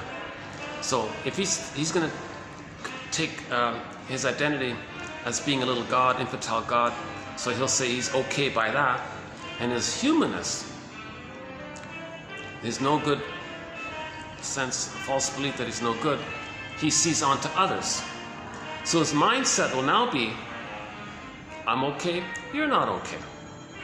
Now when he says you're not okay, he's talking about himself projected onto others. He takes refuge in the grandiosity of the infantile God idea, and he thinks he's okay from that. Now it's an illusionary thing. That's why narcissism is named after that little white flower that gives people hallucinatory effects or something. It's a dreamy kind of thing. It's not real. Okay, so he's in this not real thing where he thinks he's a little infantile God. Okay, primary narcissism and all this. So he's going to take refuge in that and say, "I'm okay from that." It's a false self. It's a dreamy thing. Now he's very invested in it. It's a defense mechanism. He's clinging to it. It's all he has left. His soul is outward. He rejects the quote-unquote more human side of being human, the feeling area and vulnerability, and then now he was so shamed by the mother. So he doesn't want to know that. When he sees others as that, then he doesn't know that it's in. That's a trick called projection. He takes refuge in the infantile God thing. Huge irony, because the baby was never a little god, but they're going to chase that image of themselves being that. Now, all babies must have an attachment to the mother.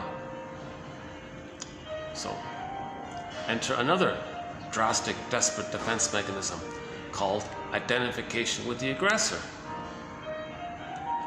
So Fairbairn, back to Fairbairn, the more the mother's love is unavailable. That means the more the child is looking for it, clinging, searching, mother, where are you? Now they're fused in the beginning, right? Mother's shaming him. The effect is the fusion gets tighter. Mother's shaming him further, he gets tighter, it's adhesive. At some point, the theory is it clicks over where the child just becomes the shaming mother as for his identity. So he's going to be the shaming mother now. So if the mother's a bigger god, and he identifies with the bigger god, that's going to fuel his little god feeling when he acts like the bigger god. So he's going to act like the aggressor. That's called identification with the aggressor.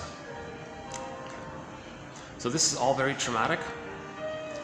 His emotional human development has been derailed. He's not on the regular track of I'm not okay, you're okay, leading to I'm okay, you're okay. He gave up on all that. It got flipped around, right? He's gonna reject all that. Okay. So now his mindset's gonna be I'm okay, you're not okay. Okay. So I'll explain in a minute why that's the stinger personality pattern.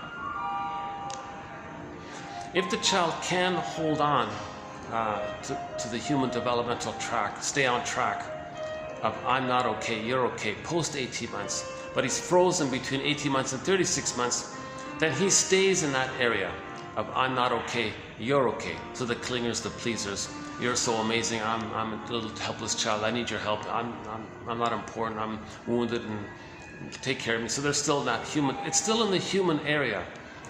The stinger category, they give up on that, they hate all that. Okay? They really have contempt and hate for all that because they experienced that when they had vulnerability. They identified with the aggressor who hated their vulnerability, they identify with the aggressor who hates vulnerability. So in their identification with the aggressor mode, they're always going to hate the quote-unquote more human side of being human. Gratitude, oh, you're a fool. Empathy, oh, nonsense. Tenderness, oh, I can't trust it. They're going to be, okay. So the stinger, now, keep this in mind. So the stinger personality has the underlying issue of I'm okay, you're not okay. The clinger personality has the issue of I'm not okay, you're okay. Okay. Now we need another theoretical layer here. So this layer now is called the record. When there's trauma, a record is created. So the metaphor is a vinyl music disc record.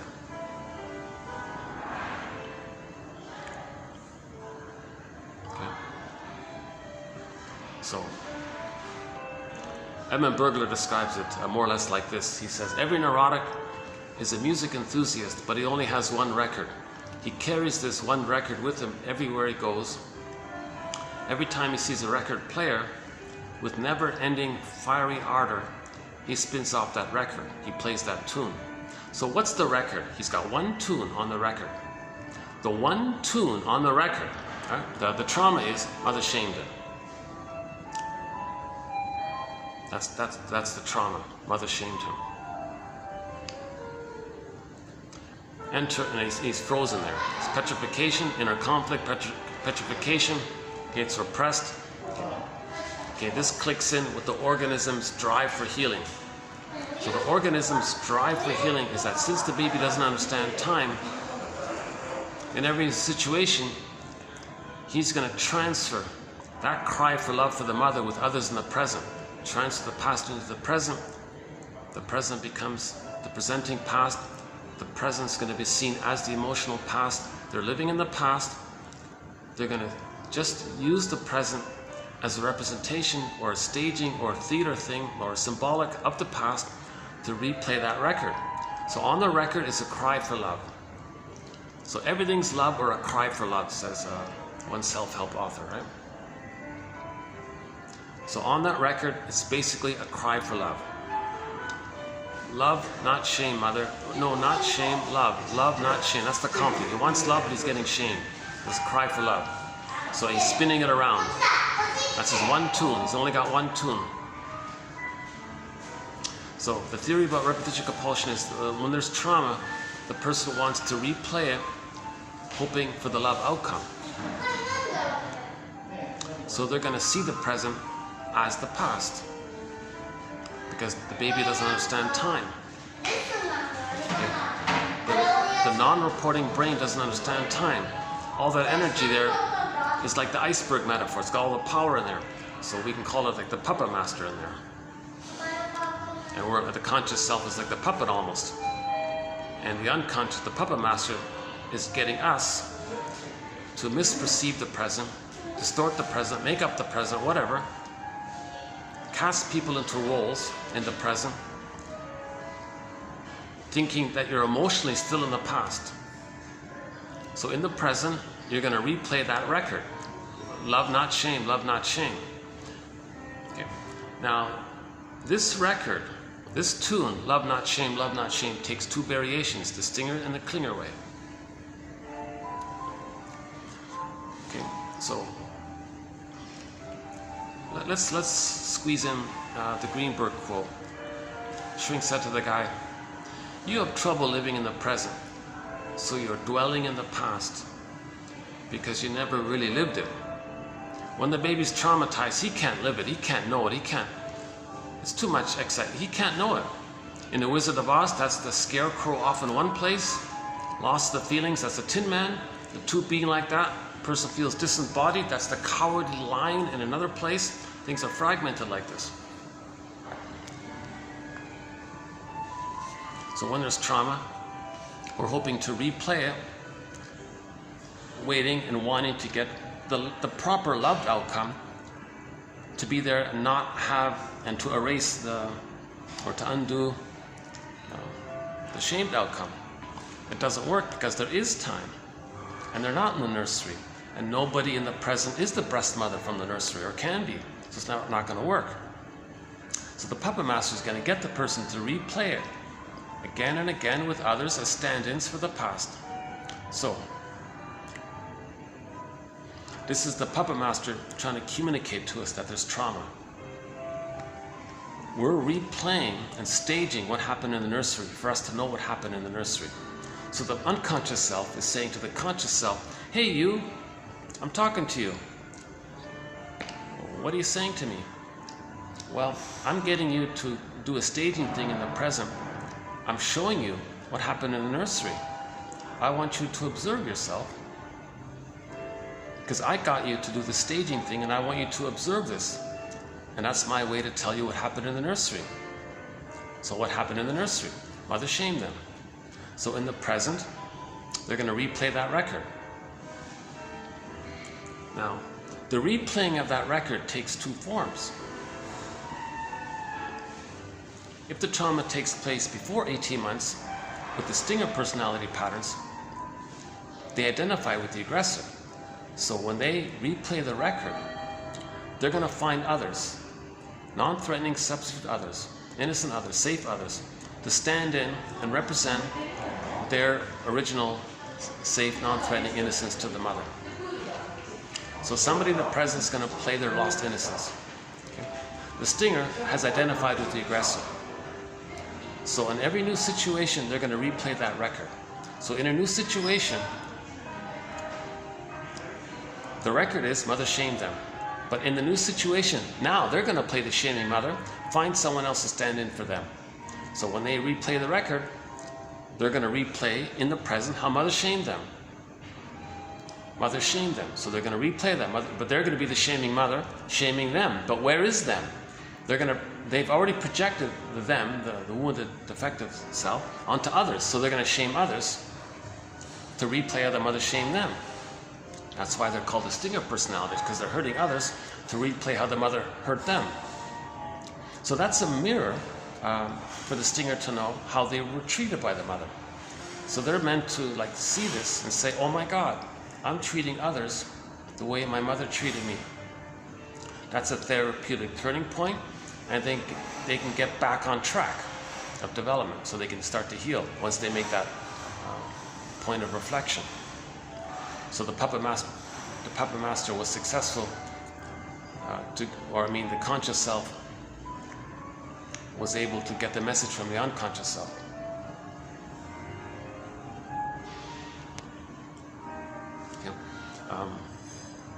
Now another clue to the stinger personality patterns is some of the slogans the stingers have. The bully pattern, the Iago pattern, narcissistic pattern, lower functioning BPD pattern, and some of the more troubled, the neurotic, that whole area there. Some of their slogans are clues to the stinger personality pattern. For example, the baby had rage and oral greed, saw that onto the mother, identified with the aggressor, and has the mindset, well, if I'm not going to be the mother, then the mother's going to eat me. So the slogan is, we'll eat or be eaten. My greed or your greed, my envy or your envy, me or you. This is kind of traumatized false belief. So somebody with a slogan like that, well, it's my greed or your greed, that's a sign of trauma. They're talking about the dynamic of where they had to project their rage and oral greed, feeling like a hungry wolf, let's say, put it onto the mother and say the mother's a hungry wolf. So if they're not going to be the hungry wolf mother eating them, then they're going to be eaten by the hungry wolf image. It's all imagery, it's all projection imagery, hollow mirrors and things. So, but their beliefs is a mirror to know this hollow mirrors and all this projections and all this. Due to trauma, we project like crazy. Primary process. So that's one clue that the person is operating from the stinger category, personality category. If they have some kind of slogan like that, my greed or your greed, eat or be eaten, dog eat dog, all these kind of barbaric. I don't know what the right phrase for this. I don't know. It's like imagine a caveman who's traumatized. How is he going to think? Something like that. I don't know what the right comparison. We're still looking for the right words. The shrinks traditionally call it perverse thinking, or perverted thinking, or distorted thinking, or abnormal thinking, or an aberration thinking. I don't know what the right word is for this type of truth. I'm never really comfortable with any of those terms. Still searching for the right word to describe this kind of thinking. Primary process thinking, Alice in Wonderland thinking, well, it doesn't really have the emotional effect, does it? Maybe the closest one is perverse thinking. Maybe he's right, Mr. What's his name again? Grossman. He calls it perverse thinking. It's perverted thinking to think my greed or your greed. It's like it's analogous to the movie Claire's Knee, the French film Claire's Knee. It's in that sort of general category of perverse thinking. The guy has a fetish of the woman's knee. The guy, when a man sees a woman's knee, he has the reaction of this blissful feeling that the baby has when he's with the breast. The guy sees the curve, a woman's curved, smooth knee. He has the reaction that he's so entranced. He's got this great excitement about the woman's knee. You know, so that's like a so-called fetish, perversion thinking. And you can apply that in general terms. So if you transfer that in broad terms, it's like emotional area. They call barbaric slogans like my greed or your greed perverse thinking. Like the way a guy thinks a woman's knee is his mother's, that he's back in the nursery and he's finally getting his mother's breast and he's very excited, like the way the baby would be blissfully excited to be one with his mother. And he's feeling that now. What do we call this? This transference. This transference from the past. It's a distorted, disturbed thinking, traumatized infantile thinking. Let's call it that. Traumatized infantile thinking.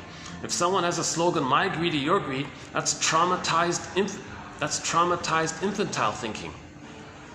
Yeah? So the short sellers operate in this area. Well, if we don't plunder over there, they're going to plunder over here. Like this that's traumatized infantile thinking. No, not every baby's traumatized by their mothers. A lot of people are in a pleaser, caretaker category, and they just want to fix things and make things better.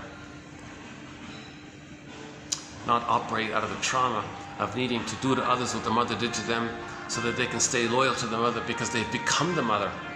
And they don't know how to leave the mother because they never got her love. So they're always expressing their anger at that. So they're imitating her, and then and the theory about this is that when the baby was traumatized by the mother, he got a lot of pain. That pain was numbed over with the mercy of the endorphins.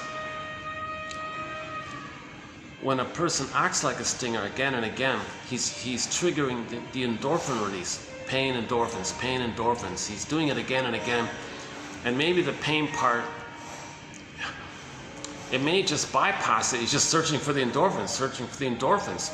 So the stingers are considered addicted to hate, addicted to greed, addicted to envy, spite, addicted to schadenfreude. They're addicted to being grievance collectors, grievance collectors. They're addicted to vindictiveness and migraine. They're addicted to the spite and greed and sour grapes and cynicism, sardonic humor. They're addicted to schadenfreude. So because every time they replay how the mother shamed them, they shame others. They're replaying the pain they originally felt, whereby when they got that pain, they got the endorphins. The endorphins is the painkiller. So it's not pleasure, it's just a numbing thing. So you don't feel the pain. So by comparison, it's less pain. It's not a happy chemical. Forget that. It's not a happy chemical. It's the mercy numbing thing. It's the mercy numbing chemical. Okay. Enter Emily Dickinson. There's a pain so utter, it swallows substance up, and then one goes in a swoon, like a trance. So another one is addicted to trauma. Okay. Trauma and repetition compulsion are synonymous. So they're addicted to repetition compulsion. Now when they repeat that record, they repeat it from the role by being the aggressive mother, shaming others. So they're addicted to hurting others. Because they're replaying how the mother hurt them. And when the mother hurt them, they got endorphins. So they hurt themselves, but themselves is seen onto others. So when they hurt themselves, seen onto others, meaning hurt others to replay how the mother hurt them, they're getting that original cycle of endorphins. So it's considered, the stingers are considered addicted to hate, addicted to schadenfreude. You know, the one famous short seller said, "I can't help it. I can't help myself." You know, it's my mother pillaged my soul, gave me emotional poverty. They identify with the aggressor. They want to give others. They want to pillage others and give others emotional poverty. They can't help it. They get endorphins. It's not pleasure. It's this perverse. They're in this loop. Now the reason they're in this loop is because the unconscious is communicating to you. It's called pay the piper. It means pay respect. It's a message on your unconscious. If your soul writes you a letter, don't you want to read a letter from your soul? So a letter is being given to us. Observe your behavior as a mirror of how what you're doing in the present is analogous to the nursery situation. The present is like a new edition. You recreate and relive in the present what happened in the past. Okay? We recreate like a theater thing, like a psychodrama thing, and make it happen kind of thing. Replay the disappointment, replay the pain, replay the numbing of the endorphins. So the stingers are stuck in this area until they observe and make the link. That something in them is telling them, "Hey you, I'm telling you how you were treated." The greatest, hey you, the greatest hurt of all. The greatest hurt of all. The truth will set you free. I got some people here. I got a family coming. Okay, let me finish when they pass by here. Hold on a second.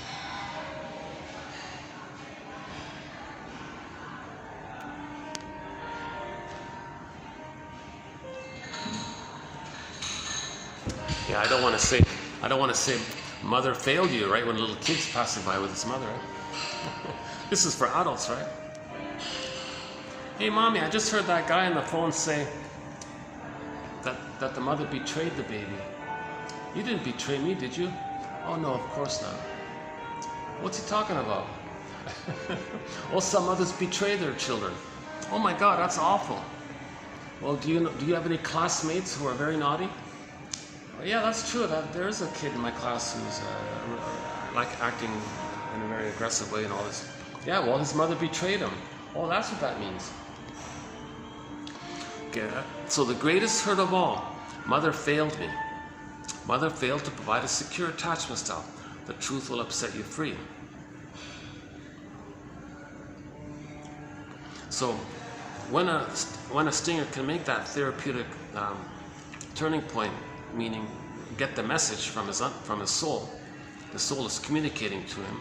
Well, thank you, soul. Now I know what's going on here. Okay, now they got to be a detective. Why did the mother do this?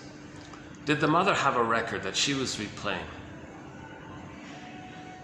Did the mother try to meet her unconscious needs through the baby? So what's that about? Okay, remember the keys under mother's pillow, the golden balls locked in a cage? Okay, that means the mother tried to meet her unconscious needs using the baby. So there's 4 parts to this. When the mother shames her own baby to replay how she had been shamed by her mother, of course the baby's being shamed by this. So the mother's considered to be meeting her unconscious needs to replay her attempt to get the love that she needed originally in the nursery by replaying the record. Hold on a second. So that's sort of case scenario A. If the mother replays the record, intergenerational trauma. So in other words, the mother herself, when she was a baby, she got shamed. She identified with her mother, and created a record. Okay, now she has a baby. That's a new situation. She's going to cast her baby into the role of her lost childhood innocence from 20 plus years ago and see the baby as her, do the theater thing. Now, with the baby, she's going to play that record. She's going to recreate and relive the trauma that she had with her mother. But this time, she's the aggressor, shaming herself. The baby's going to be herself, so she'll shame the baby to replay how the mother shamed her. So that's her sort of trying to meet her unconscious needs using the baby. Okay, casting the baby into the role of her, and then she being the grandmother shaming.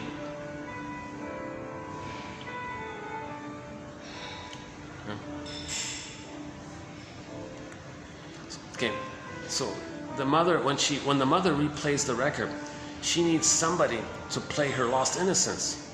So she's going to use the child to meet that psychological need to replay that record.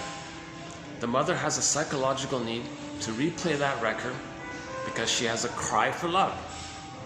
Okay, because the mother's traumatized herself. She's in pain. She lost her golden ball. She's crying for love. Need a new past, mother. Need a new past, mother. Love, not shame. Love, not shame. She's replaying the record. In order to replay the record in the present, they do a staging thing. So, okay, so she says to her baby, hey baby, I'm sorry I can't see you for who you are. I'm going to cast you into the role of me from 20 plus years ago. Me, emotionally, I'm still in the past 20 plus years ago. But now I'm going to play the shaming mother, your grandmother. I'm going to play the shaming mother. You're going to play me from 20 plus years ago. I'm going to be the shaming mother, and I'm going to replay, recreate, replay. So I'm going to shame you the way my mother shamed me because I'm still in the past. Follow? Okay, that's case scenario A. Case scenario B. The mother has a baby and says, at last. Now, the mother can have somebody who will, listen to her, do what she wants, respects her, sees her, never lets her feel alone, always provides her company, accompanies her, makes the baby does what she wants, so on and so forth. So the mother wants to, she's going to parentify the baby. Look, baby, I didn't have a good mother. I'm going to get you to kind of be like my good mother. My mother didn't respond to me and listen to me and do what I said. Didn't listen to me and didn't respect my requests. I'm going to get you to respect my requests. So the mother's going to do a thing called menticide, brainwash the child. So she's using the child to meet her unconscious needs for a good mother. So the child is very shamed by this. Okay, so the golden ball gets locked in a cage in the forest. Case scenario C, pardon me. When the baby's crying because his needs aren't getting met, the mother might remember and transfer the original belief that she created when she was a baby herself, thinking that her mother didn't like her. Baby's crying, right? And she'll continue that. So she'll fly the rejecting mother image onto the baby crying and say, look, the baby's crying. That's not my baby, that's my rejecting mother.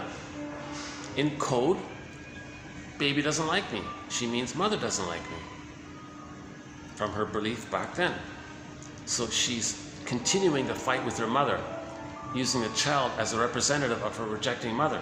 So she's using the baby to meet her unconscious needs for that woman to still continue her battle with her mother. Case scenario D is, now she's going to fight back with her mother. Now she's attacking her own baby, thinking that the baby's her mother hurting her. Oh my God. By the way, the baby from the baby's perception of this, the baby concludes his mother's psychotic. The baby's psyche, there's a rupture. They call it a basic fault, or like a rupture. Hedges calls it a psychotic pocket, and the golden ball goes down in the well. Dark, unconscious, non-reporting brain, missing, lost in a forest. Joy San is zooped away. Children hungry in the forests, baby lost in the forest.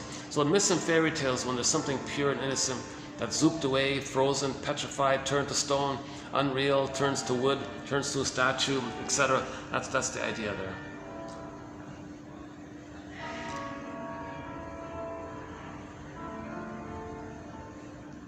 Okay, so the stingers have to face this issue that the mother failed them. Okay, so now that's one clue, that the mother was traumatized and she was trying to heal herself by replaying the record. She's not aware of it. Not aware of it. Now the person has to become a psychological detective. Find out your mother's favorite joke and your father's favorite joke. If their jokes are very dark and all this, well, they're stingers. Schadenfreude. Find out your parents' first 3 earliest memories. That might tell you sort of the pattern. Okay, those painful memories, they make us who we are, right? One second.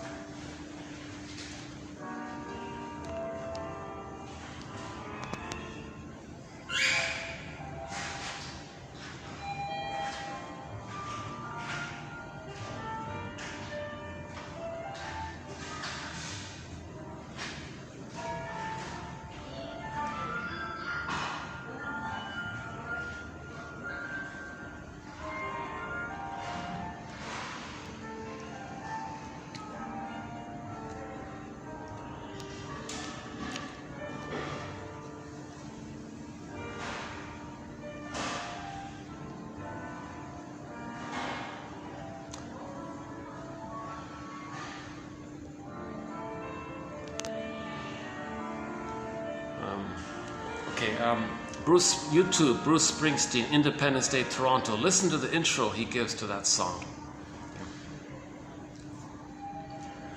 Rosanna Deerchild quote, "The more I learned of my mother's story, the more of a person she became to me." One second. Let me make sure I don't...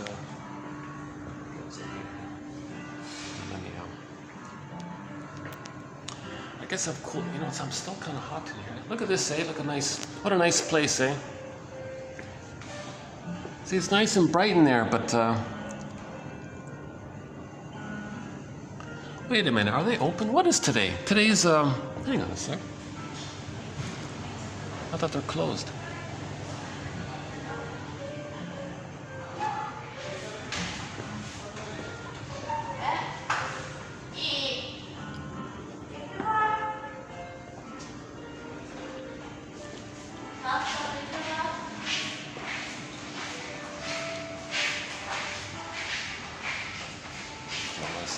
just let these people pass through.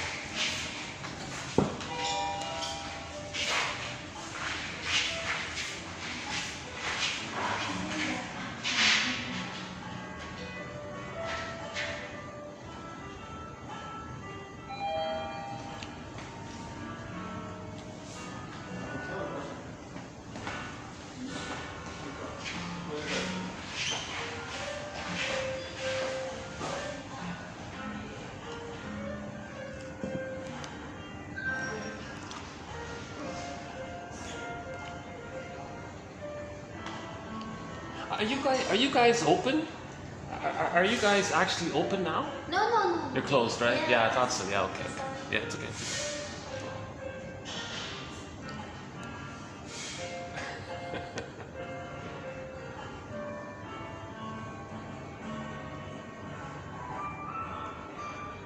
It's a confusing sign. It says all day dining there. It's a little confusing.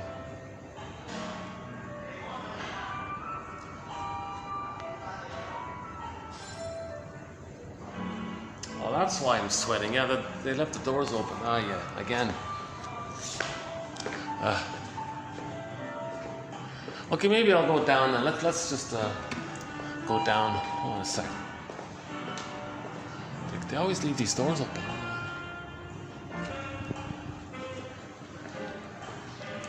It takes an hour to cool up this place. They open the door, and like 2 minutes, it's all gone. The heat's up.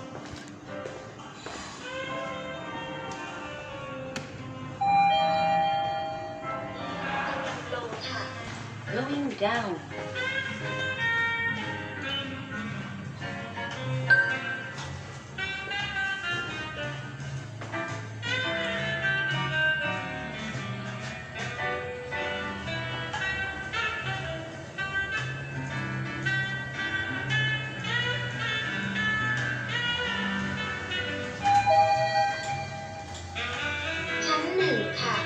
First floor.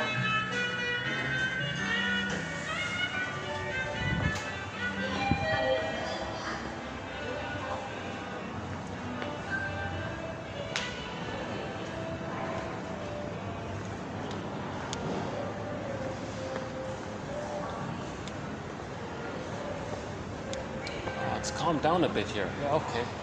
Good.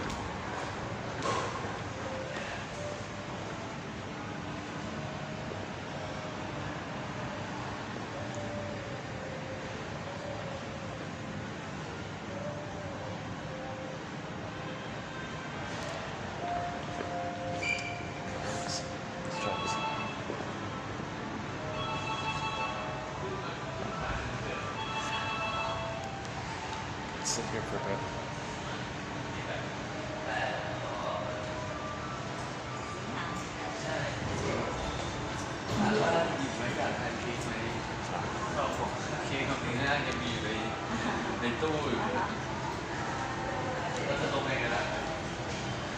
Okay, I'm still trying to cool off here. Yikes, what a daytime.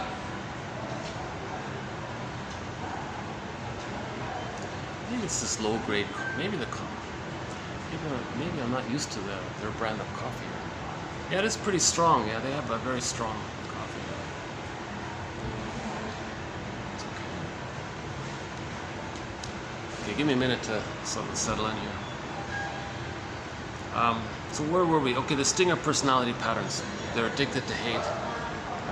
They reject the quote-unquote more human side of being human. So the main emotions for the stinger personality patterns are hate, greed, envy, spite, vindictiveness, okay, schadenfreude.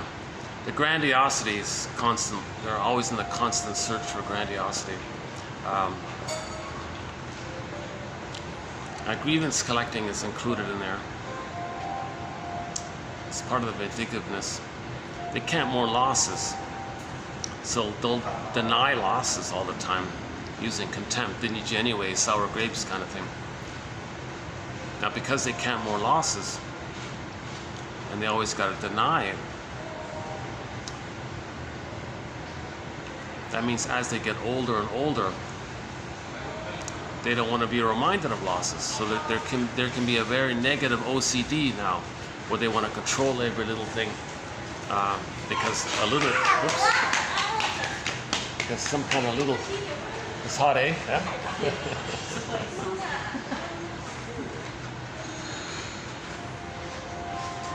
This lady's sweating like I am here.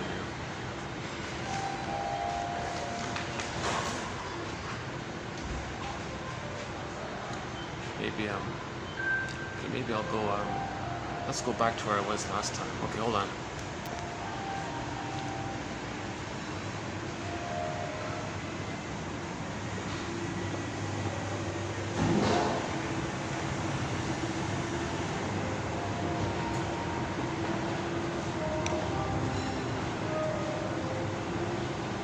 Let's go back to the elevator place here. Wow.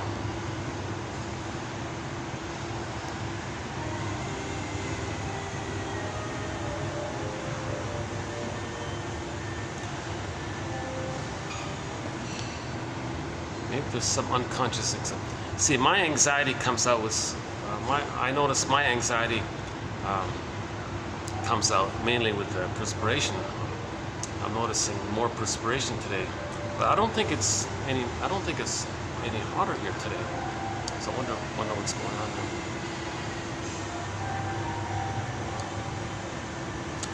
Okay,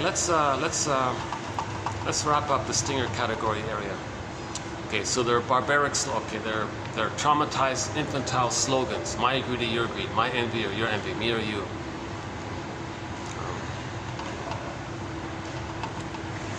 Okay, now they have a dictionary of insult terms, put down terms, because cynicism and dark humor gratifies their infantile megalomania, because they're the stingers. They shame others to replay them, others shame them. So from the baby's perception, every time the mother stung them, it's as if the baby believed the mother said to them, "You're no good, you're this, you're that, you're there." No. Then the baby's crying, "Oh, get over it, you're no good." Okay, so they adopt the mother's point of view, add a vocabulary to it. So they'll always say negative things towards others to communicate how the mother treated them. The greatest hurt of all. Now, we're not blaming her, we're trying to understand this so we can heal it, right? The mother's traumatized, or homotraumicus. Okay. We're homotraumicus, so a discussion was briefly mentioned in the last video about homotraumicus. So Bruce Springsteen, once again, he said, you're surprised that your parents are people. Not just parents, like they were people with hopes and dreams, didn't pan out. They were people with dreams and all this, didn't pan out. So you're kind of startled at this idea that they're just like regular people. They have a psychological self, a personal history, they're kind of people. Just think of that. Like, again, Rosanna Deerchild, the more I learned of my mother's story, the more of a person she became to me. Still some blessings. We don't realize it yet, but still some kind of blessings with the parents. They didn't know it all, they couldn't do it all. They would have if they could have. So get their story, get their psychobiography, find out their favorite jokes, their earliest 3 memories. Okay, find out, are they more like the stinger personality, one of the stinger personality patterns, or more one of the clinger personality patterns, right? So identify the record that they're playing again and again. In trauma, everyone's got a record. Only one tune on it, the cry for love. Okay? And when they shame others, that's a cry for love. They're just acting like the aggressor, because that's what's on the record. Now, on the record, the original thing is the baby's crying for love. But they don't want to admit that, so they play the role of the mother, shaming them. That's still that record of the original thing where the baby's crying for love. Okay, so it's harder to see it that way. Okay, it's hard. So when someone's saying you're no good, it's harder to see that they're crying for love. That they're putting you in the shamed child place, wanting you to cry, to represent how they were crying. One shrink said to the guy, and the 2 people in the room there, "Hey, it seems to me that you're trying to communicate and reenact your childhood here with me in the present." "What do you mean?" "Well, it seems to me you're letting me know what kind of mother you had and how it felt being with her." "What do you mean?" "Well, you're putting me in the role of you. You're acting like her. You're trying to induce and goad me to feel what maybe how you felt with her." That's called the transference interpretation. Leads to the mourning process. So one quote was, the mother was about to be a mother, right? She went to the shrink first, replayed her trauma with the shrink, brought it to her attention, got back her feelings, then she stopped repeating. Then she had the baby, and then she could be a mother for the baby.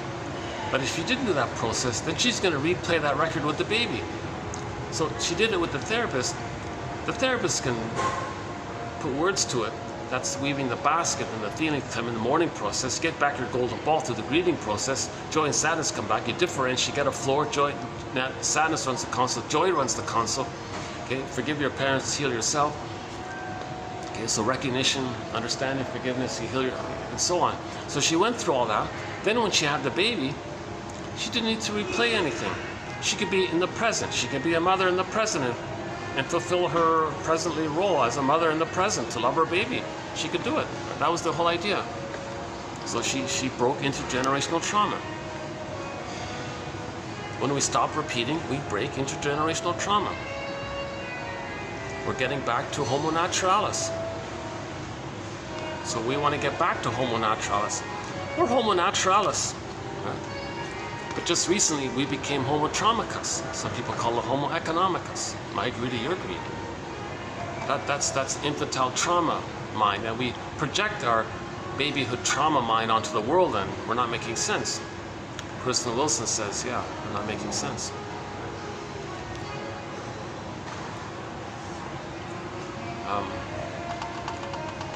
Now the stingers, by the way, they don't want feedback. Oh yeah, back up a second. When the stingers see others as being vulnerable, having feelings, get over it. You're this, you're that. Okay, that's part of it. Yeah, we mentioned that. To replay how the mother did that to them. Next, the stingers don't want any kind of feedback, because to get feedback from some other person, that means you're regarding some other as significant, emotionally significant to you, if you're going to accept their feedback. But the other triggers the mother. Remember, in the stinger, the mother was psychotic. So the other is going to trigger the psychotic mother. So as a defense against the persecutory feelings around that, okay, the pain so utter, swallow substance up, okay, lose the soul and all, to not feel all that, they can't trust someone in the present. Because to trust somebody in the present is going to trigger the first time the baby had trust. The present is going to trigger the past. So that's why they don't want feedback or acknowledgement of others, trust others. Because the pain of the memory of the mother failing them so greatly. I got like a senior guy kind of smiled at me a bit.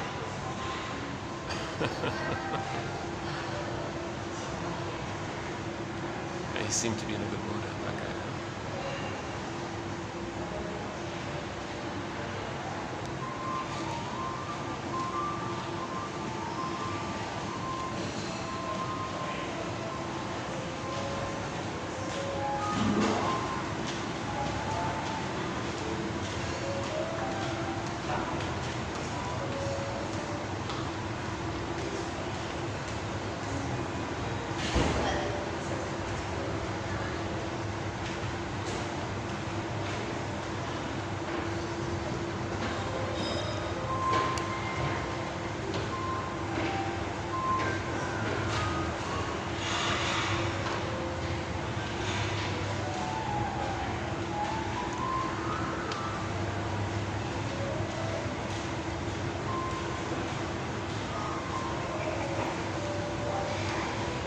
I guess I could play a song to take a break. Yeah. We'll get into today's quotes in a minute, yeah.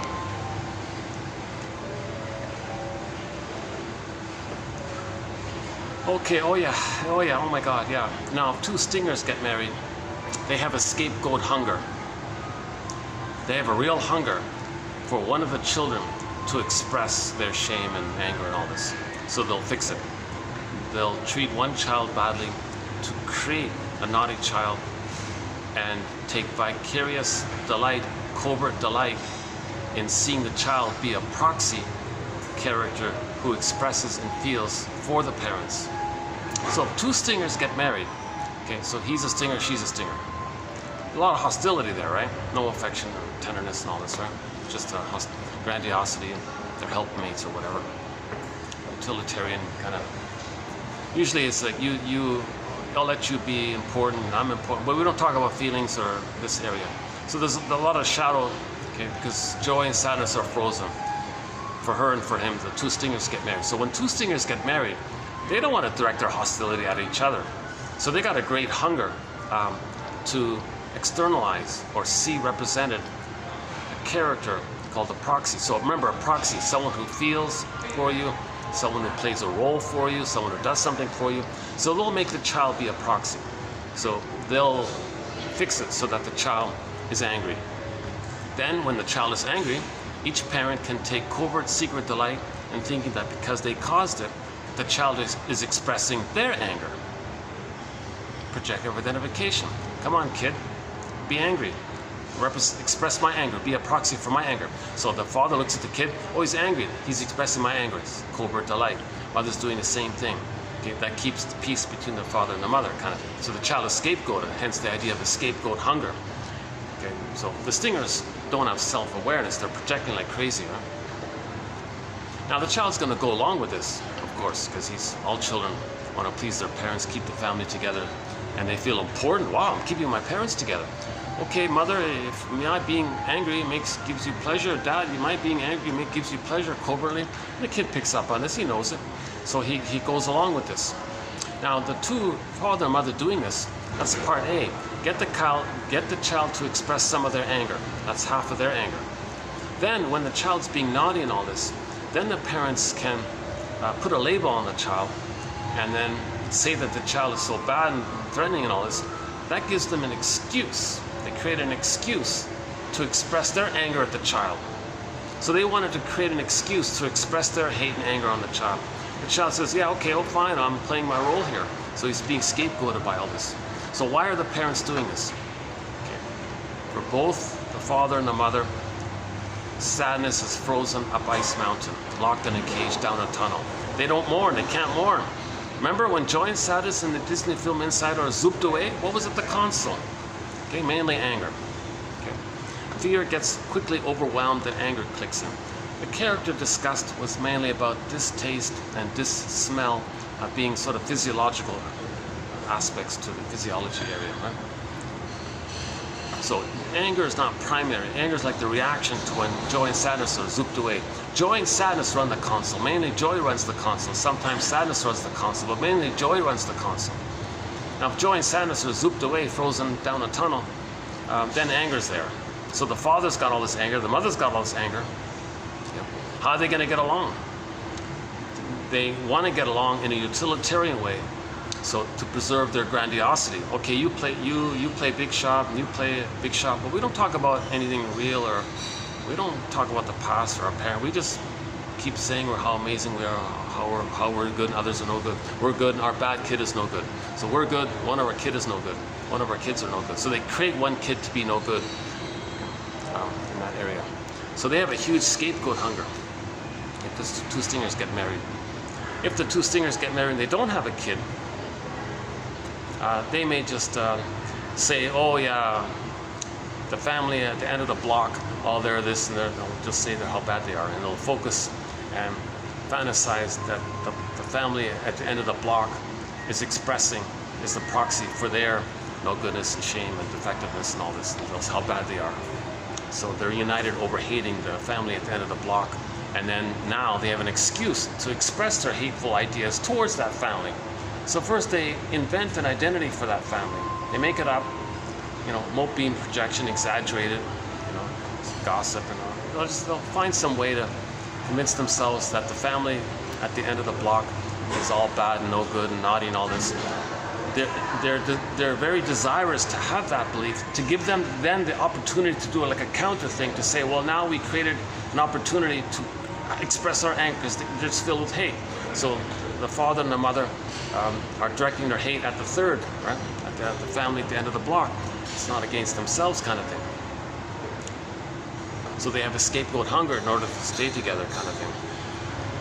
Well, back to the children. Okay, if these two stingers have children, one child will be scapegoated, and maybe another child will be the idealization extension. So they'll get all the support to be perfect. They'll get the best schooling, the best supports and all this, the best tutors and all. So one child will be like the star and all this to express their grandiosity, and the other kid will be the naughty to express their shadow area.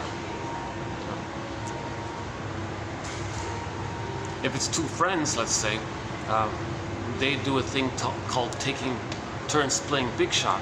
Okay, you play big shot, I'll play, we take turns playing big, but the moment something's beyond that, poof. Because your feelings come in, you broke the deal, so their so-called friendship can end quite quickly like this. Or they just ghost the other or don't call them back or whatever. You broke the deal, and they don't talk about it, they don't make eye statement. What happened? We had fun, you know, saying how bad, you know, the third fill in the blank over there is. We got our anger out that way. Suddenly, we're not playing this anymore. What happened? They're not going to talk about it, right? They're not gonna, they don't want to own what they're seeing out as within. Projection is the means of bringing repressed material to consciousness. Okay, so that's the issue. That's the challenge of healing.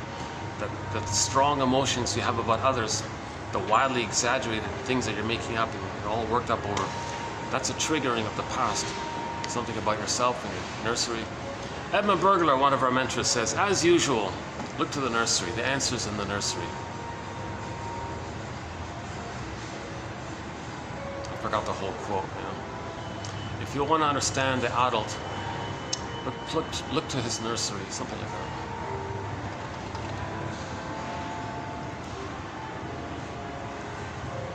Yeah, let's dig up that quote. Yeah, let's dig it.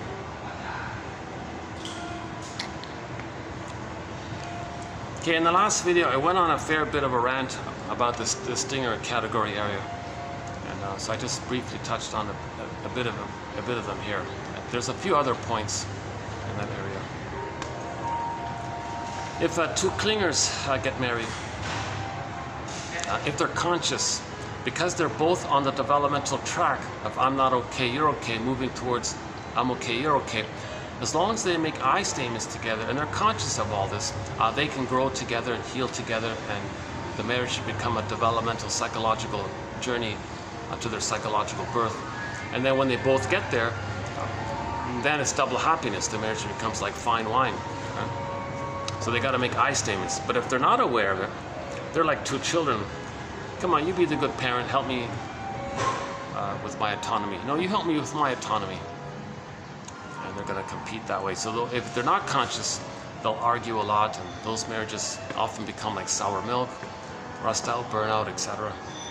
Or become very devitalized or something.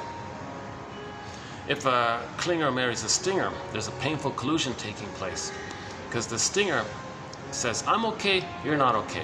The clinger says, oh, that makes sense, because I'm not okay and you got to be seen as okay. Stinger says, oh, fine by me, that fits very well. Okay, so when the clinger says, I'm not okay, you're okay, Stinger says, well, of course, that's right. Now, if they get married, the Stinger's thrilled at this arrangement, because now they have somebody to sting, shame, belittle, devalue, damage, not care. In other words, the Stinger's going to replay the record of the mother shaming them. Okay? So they're going to shame the clinger to replay how the mother shamed them. The clinger stands in for their lost childhood innocence, and they're going to replay the record. Okay? So they're going to cast their wounded, no good, innocent childhood soul onto the clinger, who thinks they're no good anyways. So they're just going to shame them to replay how the mother shamed them, because that's what's on the record. They've identified with the aggressor. Okay? In trauma, we repeat. In trauma, we repeat, thinking that every time we repeat, we're still back in the nursery, crying for love. Mother, I need love, not shame, love, not shame. He's going to repeat the record. So the stingers repeat the record in the stinger way by being the aggressor role. The clingers, by the way, repeat the record by being in the original wounded role. So, yeah, by the way, so when the clingers, I forgot this, so when the clingers replay the record, they just goad others to reject them. They're not the aggressor, they're still the wounded child. They want others to devalue them and reject them. So the clingers can make it happen easily. Give people impossible tests, be a little annoying, be a little difficult, get the other, go the other, coax the other to reject them. That replays how the mother rejected them. And in yesterday's video, we played a song describing this. So check out yesterday's video for that song. Yeah, good little song. Jeez, no, I still haven't cooled down. Look at this, it's been 2 hours and I haven't cooled down yet. Wow. You know, yeah, they don't have it really too cold here. I think they're conserving or something. Maybe they're keeping it at a slightly. Or is it just me? No, maybe it's not.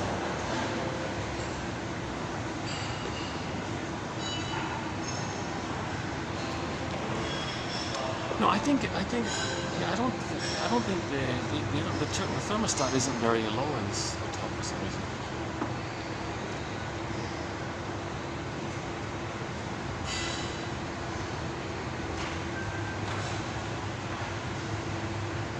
Okay, no, it's okay. Everything's fine. Yeah, let's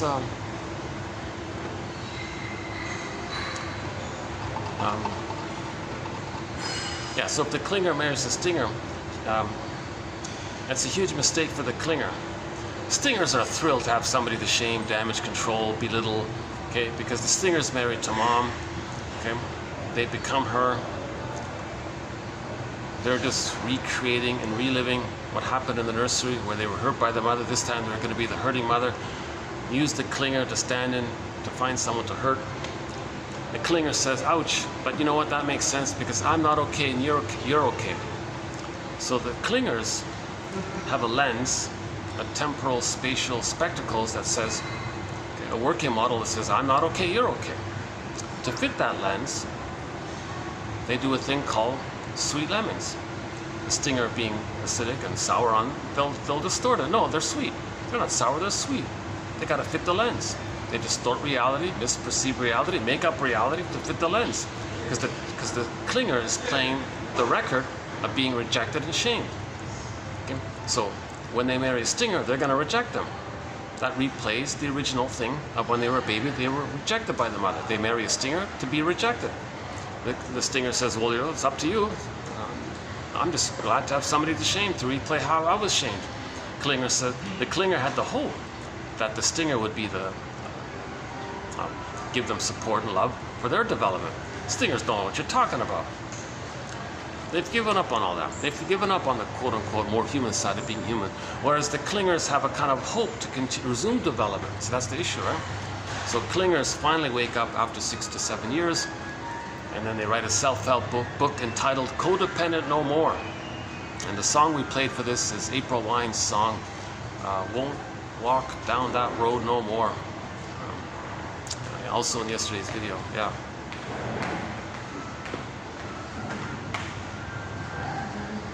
So usually the clingers, you know, they say things like, geez, you know, I've been so nice to them, and the whole time they've been hating me. Stinger says, aren't you glad I'm giving you the chance to be hurt by me? Whoa, very arrogant. I could choose someone else to hurt. I chose you to hurt. Aren't you thanking me? That's a very cynical, like they're very, they may not say it openly like that. That's, some people actually do say that. They do say things along those lines. Because they think they're, like the way the baby thought, he's a little god. He's still sort of in that area. Emotional stunted development. The normal emotional development is, I'm a human, you're a human. You're a person, I'm a person. All one family. Traumatized, confused, but we're homotraumicus, but still one family. We understand each other, help each other, right? Help each other heal. So, let me, I think what I'll do, in all of my videos, I do it a straight run through. I think for once, I'm going to take like a little 5-minute break here. Let me play a song. Yeah, let's do it this way. Let me play a song. Let's see.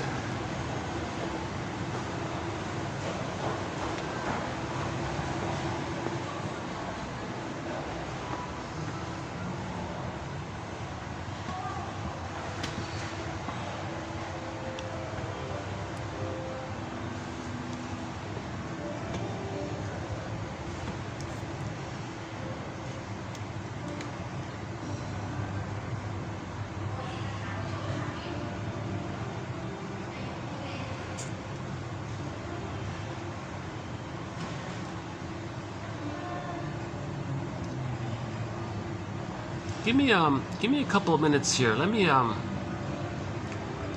just play like a gentle song here in the background. Yesterday we played a New Age song that's about 4 minutes long. Let me play that one here. The Voices from the Past. Yeah, okay. Let's play this one here. Let's just take a musical break here.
Continue here. Let's just jump into the quotes.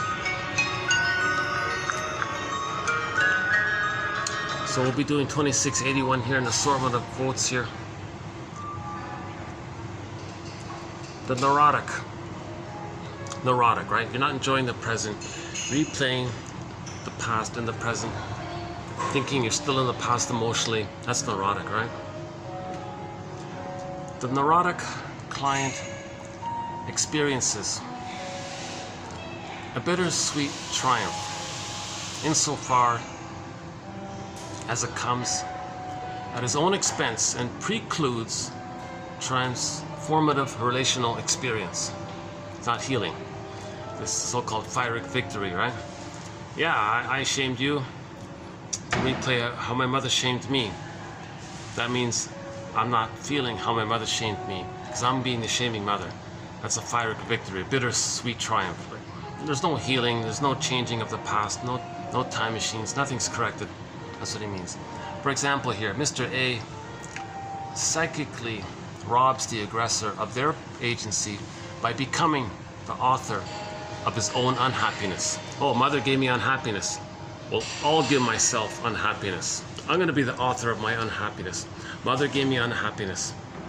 No, I'm going to give myself unhappiness. He's going to rob the mother of that, thinking he's getting some agency here. He's unhappy. That's the bittersweet triumph, pyrrhic victory. He wants to preserve his grandiosity, that he's doing it. It's better than the mother doing it in his fantasy. The mother did do it, but he thinks he's doing it. He's just replaying how the mother took away his unhappiness. He imitates her, thinking, now I'm taking away my unhappiness. It's a fantasy thing because they're going to take away other people's unhappiness to replay how the mother took away their unhappiness. Nothing's healed. Doing this doesn't change what happened in the nursery. Repetition compulsion doesn't zoom one back to the nursery to get the proper loved outcome. By refusing to experience. Yes, that's one example. Another example was he may remain wedded to their self-defeat in order to preempt the other from taking ownership over his successes. Okay, sometimes they're so angry at the parent that the idea of doing something successful, it immediately reminds them that the mother is going to squelch it or take credit for it, so they don't want to give the mother that satisfaction. So they're going to be self-defeating to punish their parents, so to speak. So if you type in Nashville, the TV show, so we have a thread here in 1001 Windmills of the Mind called Psychologically Minded, a TV show and film quotes. Excellent batch. Oh my God. Very exciting material. Judge with the Defense, Route 66, and yeah, we've done a lot of good quotes. One I just now remember, one of them is from the Nashville TV show. She said one time that the guy wanted to punish her for breaking up with him. So he was doing something self-defeating to make her feel guilty. She said, well, don't punish me by punishing yourself. That's what he was trying to do. He was trying to punish by being self-defeating. He thought he could punish her, take away her unhappiness by making himself unhappy. So this is the whole area of dysfunction. So he may think it's a fiery victory. Really? Being unhappy to make your ex-girlfriend unhappy? But you're still unhappy? Just replaying all this so-called bitters, okay? Again, a neurotic client experiences a bittersweet triumph insofar as it comes at his own expense and precludes healing. For example, Mr. A psychically robs the original aggressor of their agency by becoming the author of his own unhappiness, by refusing to experience happiness in order to preempt someone else's sadistic pleasure in their fantasized and feared defeat. Or he may remain wedded to their self-defeat in order to preempt the other from taking ownership over his successes. So they're replaying the record. Mother gave them unhappiness. So they're going to give others unhappiness, thinking that they're the agency of the aggressor. But they're just replaying how the mother gave them unhappiness. So all they're doing is being reminded of how the mother gave them unhappiness. They just identified with the aggressor, because that's a more derailed thing to do, to hurt others, to replay how the mother hurt them. And he calls that a Pyrrhic victory because he doesn't mourn losses. He doesn't accept. He gets to not face the truth that the mother hurt him, took away his unhappiness. He calls it a Pyrrhic victory. I can't mourn. So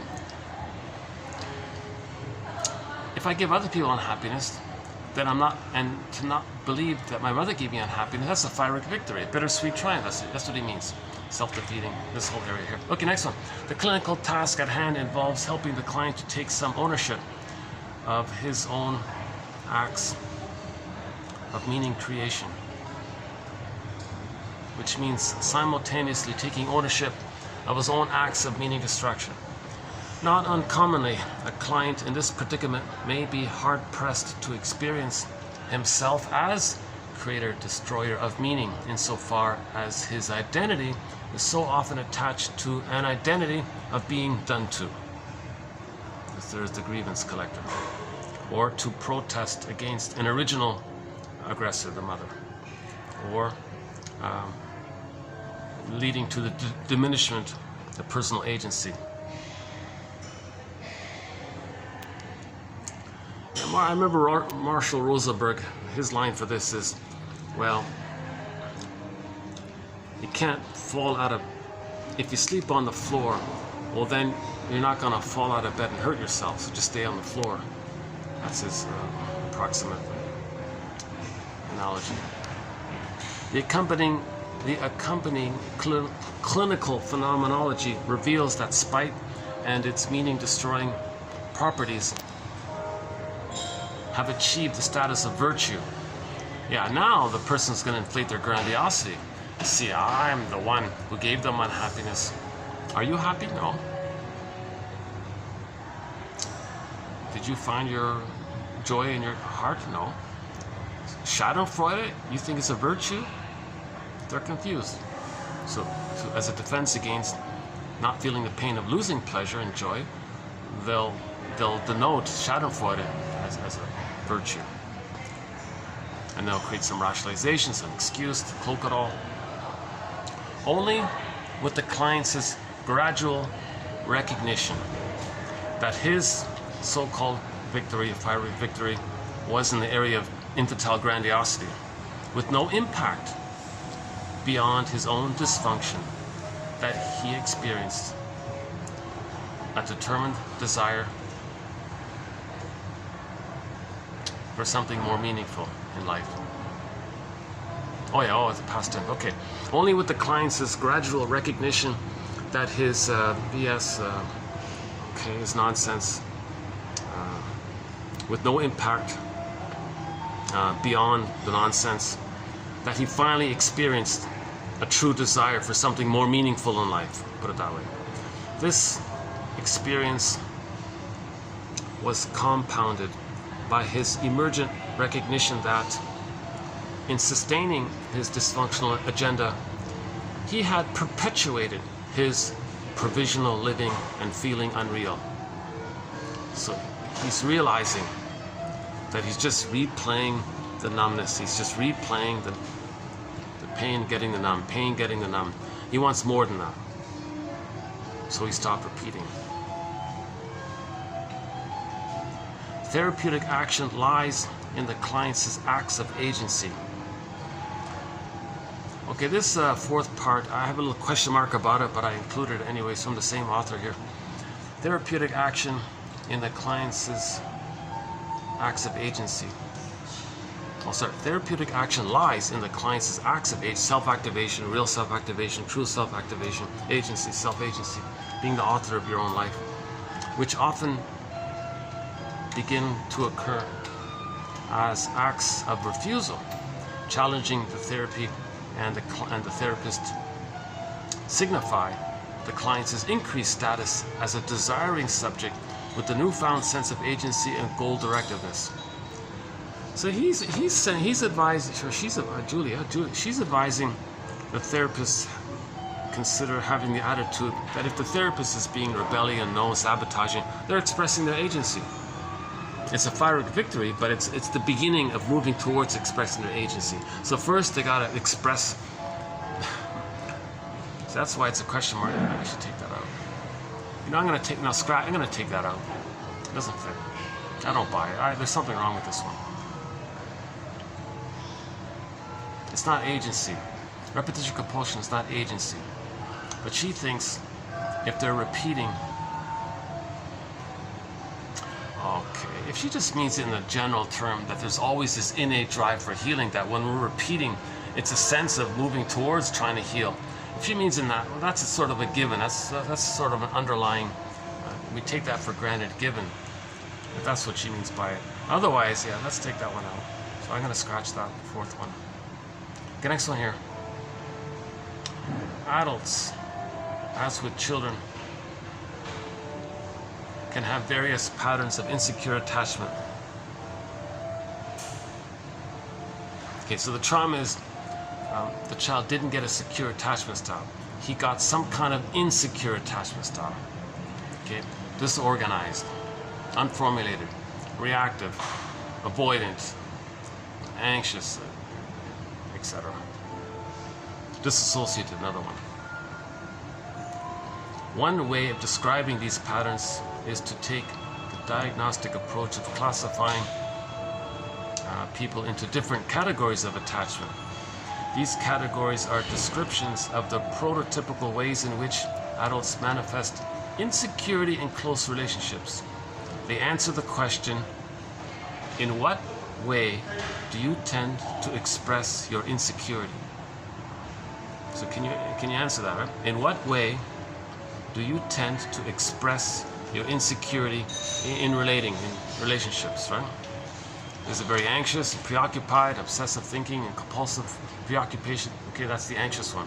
Or is it just aloof and schizoid and avoidant? That's the avoidant attachment style. Or is it the anxious attachment style? Or is it you trying to make an argument with that reactive attachment style? Or are you just like lost in daydreaming, dissociative attachment style? Fantasizing about that all the time or something? Or is it just you don't know what it is? So okay, that's his idea there. A follow-up is this one here. One of the outcomes of a difficult attachment history is either to defensively deny the need for support, that's the avoidant attachment style, or blame external objects for one's feelings of being unsupported. Oh, that's the against one. That's the reactive one. So Karen Horney's summary for this is we move towards people. Okay, that's the clinger. That's the baby first moves toward mother. Where are you? It moves towards people. So the clingers, the pleaser, they're still in that childlike moving towards people, right? Looking for love kind of thing. Looking for attachment. So they initiate. They still have hope for this kind of thing.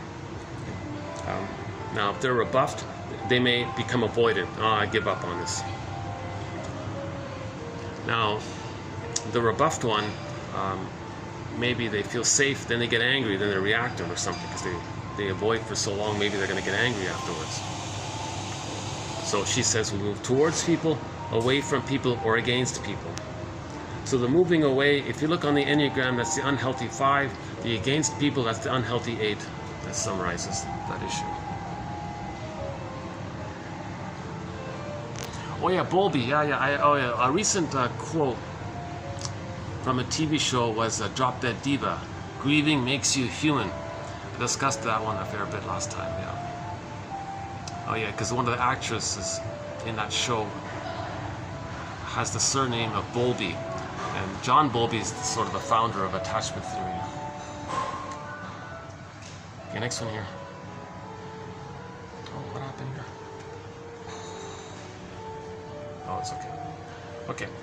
Traumatization can also be perceived in her frozen reactions.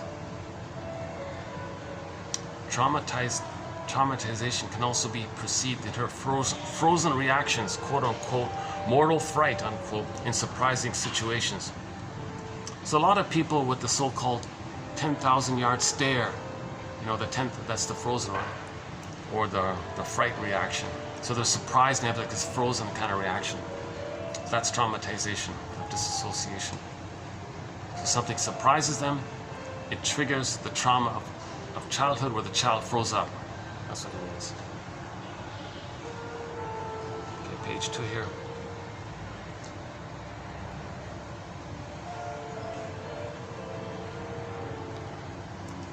Mythology. Mythological stories resonate with our deepest longings, wishful fantasies, fears, and aspirations. The myth serves the society in allowing forbidden wishes, but containing these wishes so that they do not disrupt the social order, allows an individual to feel less alone. It holds the individual, their underlying wishes, and we connect through the storytelling of it all, storytelling aspect of it all. So myths serve us because it's at a distance, it's far away, but we can recognize our fantasies in it. So myths represent trauma. All these mythological stories are the psychology of trauma. All these frightening characters and all these scary, like Medea, another one, yeah, for example. It is this compelling quality of Medea. She is something out there in mythological story, right? In some kind of separate world of story and myth that almost compels us to react personally. It's like a safe distance, right? That allows for a rich double of experience of relatability and distance. I can imagine how myth might be a potentially liberating tool for therapist and client alike. So in the last video, she wore a Halloween costume of the Medea character, right? So the Medea character is also a symbol of prenatal, very early on trauma. The rage and the revenge and all this, the Medea character, right? I don't know, I'm gonna have to follow, that's a new one for me. I'm gonna follow up on that later on with the Medea one. See, myths and fairy tales are like dreams, so you can have condensation, things can flip, many sequences can blur in, mean several things at one time.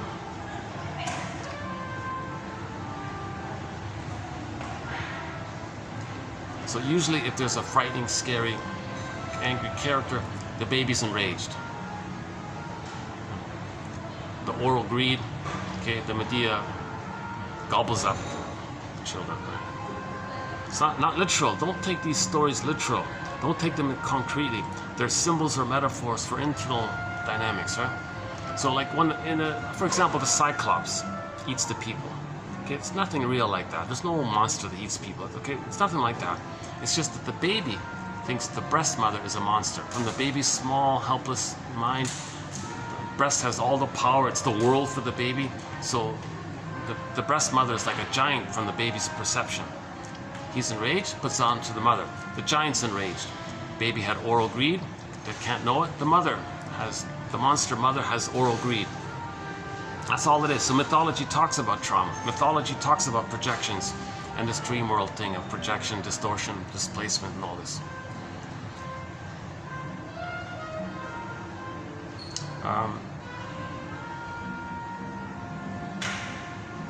Okay, I don't know this one about Iana, but just a footnote for future reference. Myths of mighty women stretch back as far as the origins of spoken language.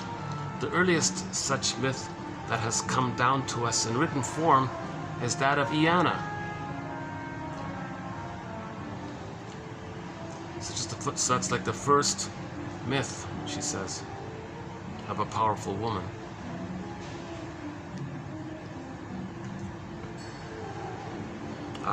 What's the next one here? Okay, mythology.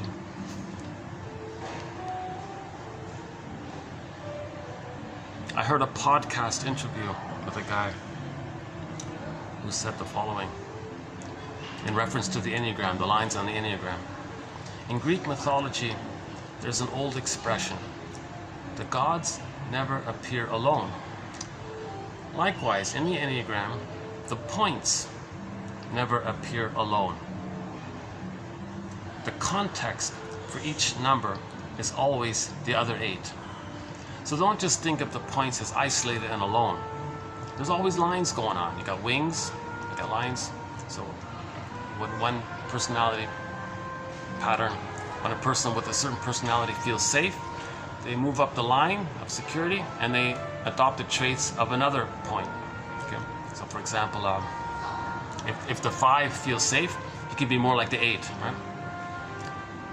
Now there's the stress, you got the reverse. If the 8 feels stressed, he can be more like the 5, more schizoidal. 5 and 8 is a very interesting line. Usually the 8's a proxy for the 5, I notice.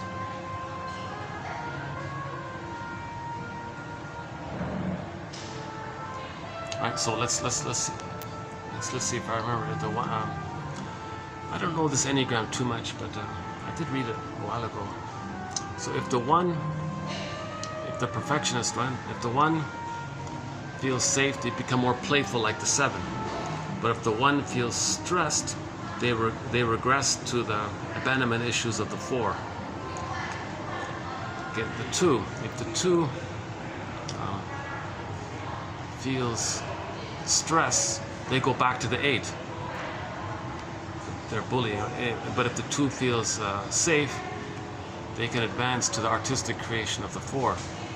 If the 3, the achiever, if the 2's the giver, the pleaser, if the 3, the achiever, the star guy, the achiever, the status seeker, all this, image focused and all this.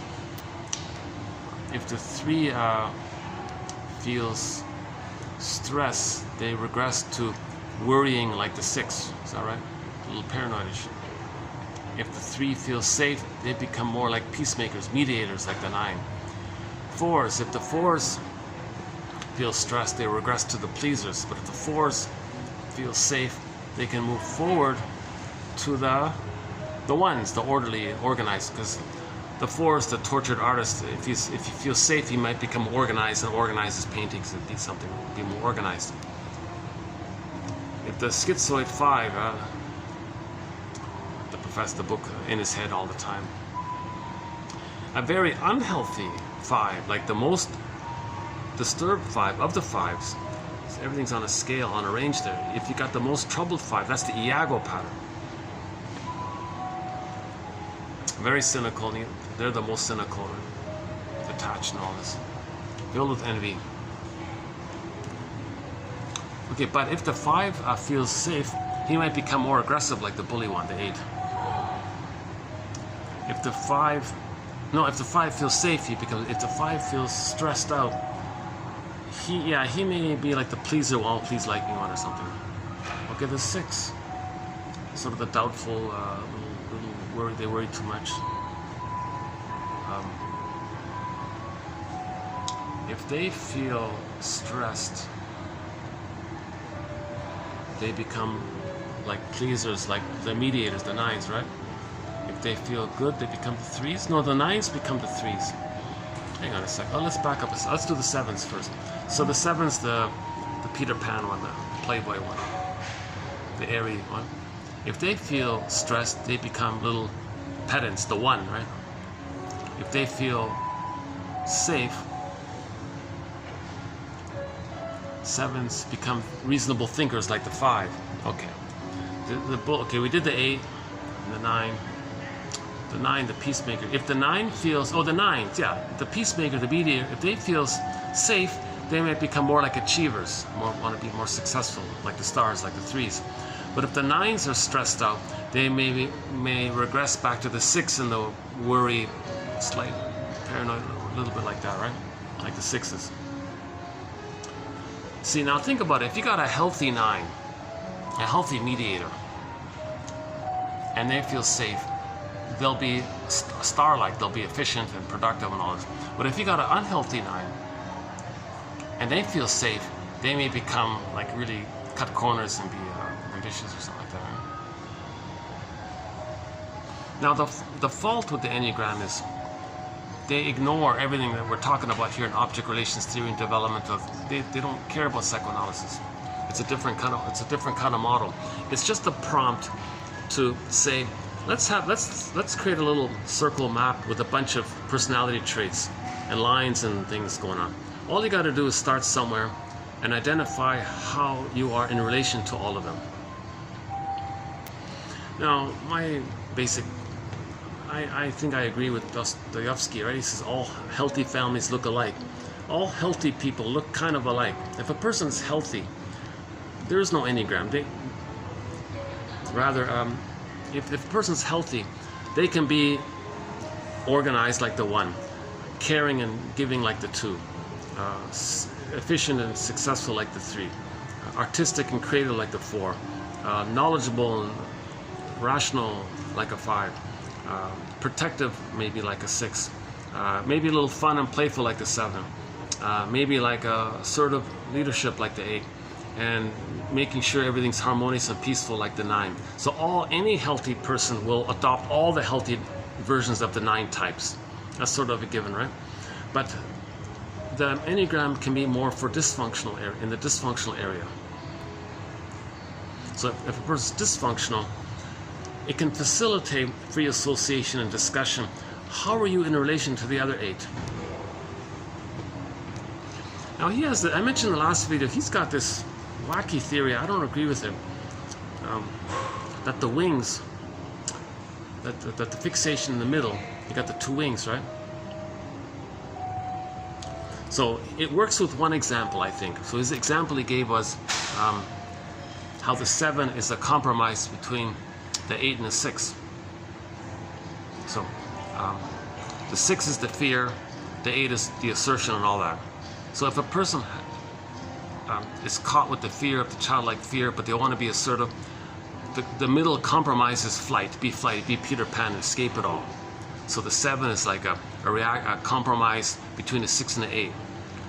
But that only works there. It doesn't work with the other, it doesn't work around the circle. So I don't think it does, right? He just took a general phenomena in psychoanalysis of the wish and the fear and there's a compromise and thinks it fits in there. He's trying to fit everything into the Enneagram. It doesn't work. He's very insistent about it. He even thinks that the whole Odyssey fits the 9 parts, right? So he says, like Lotus Land. Well, that's the 9. What? When I heard that, what? You kidding? The hippies, that's like being mediators? No, healthy 9s are active in mediators. They're active in discussion and facilitators discussing. They're not just like dreaming, being like a hippie and just dreaming out. Well, then he says, well, the hippies, they say they want love and peace. The peacemakers want peace. Oh, brother, the hippies want like magical thinking peace. They want, they just want the stimulus of the brain chemistry that they're one with the mother and they're safe in this blissed out place. Let's relax, man, blissed out place, right? That's not the mediator thing. They're just this wishful Peter Pan fantasies. I think if anything, the Lotus Line is the 7, not the 9. If anything, if you're going to do it that way, I think Lotus Line is the 7, or this escapism kind of thing, right? Lotus Line, you're just escapism. So I don't buy his thing. And I think he missed the boat completely about the 8s being, the Cyclops being the 8. Oh my God, that's an extreme caricature, an over-exaggerated caricature. Very few 8s are really that like crude. Yes, I know what he means. 8s are aggressive and all this, but he kind of misses the broad range of the 8, right? And I was saying in the last video, no, the Cyclops, he was saying was an 8. It's not really about that. The Cyclops is the psychology of trauma. The baby is at the breast, so you got a Cyclops, that's the breast, okay? Baby, there's one nipple with the breast, so the Cyclops has the one eye kind of thing. So maybe it's like a fusion and flipping and condensation, displacement kind of thing. So he thinks, maybe he transposes that he sees the eye in the breast, and the mother, one mother's eye or something, or anyways, the baby creates an image of the monster like a Cyclops, the breast. I'm guessing the nipple is the eye, to tell you the truth.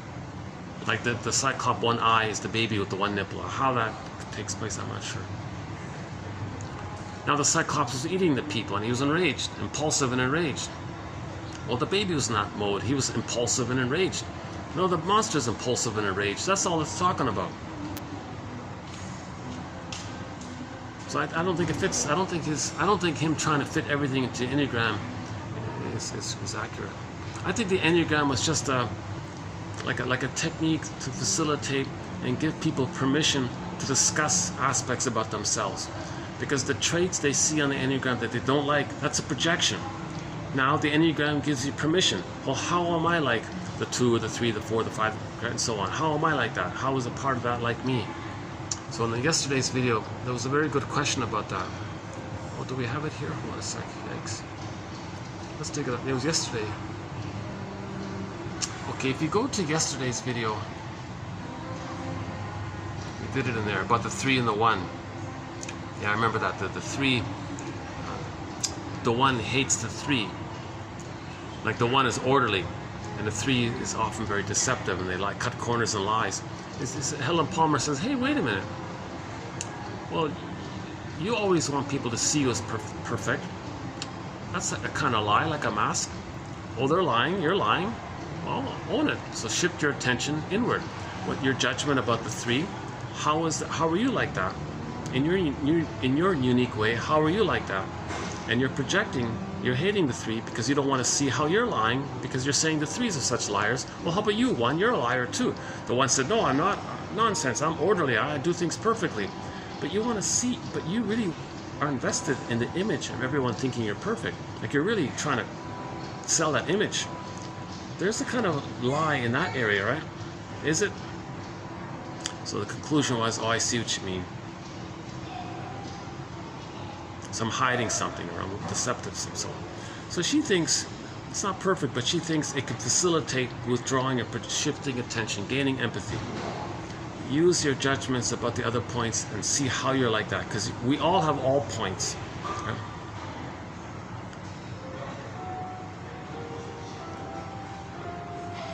Depending on unhealthy time, the range of how unhealthy or healthy we are and all this.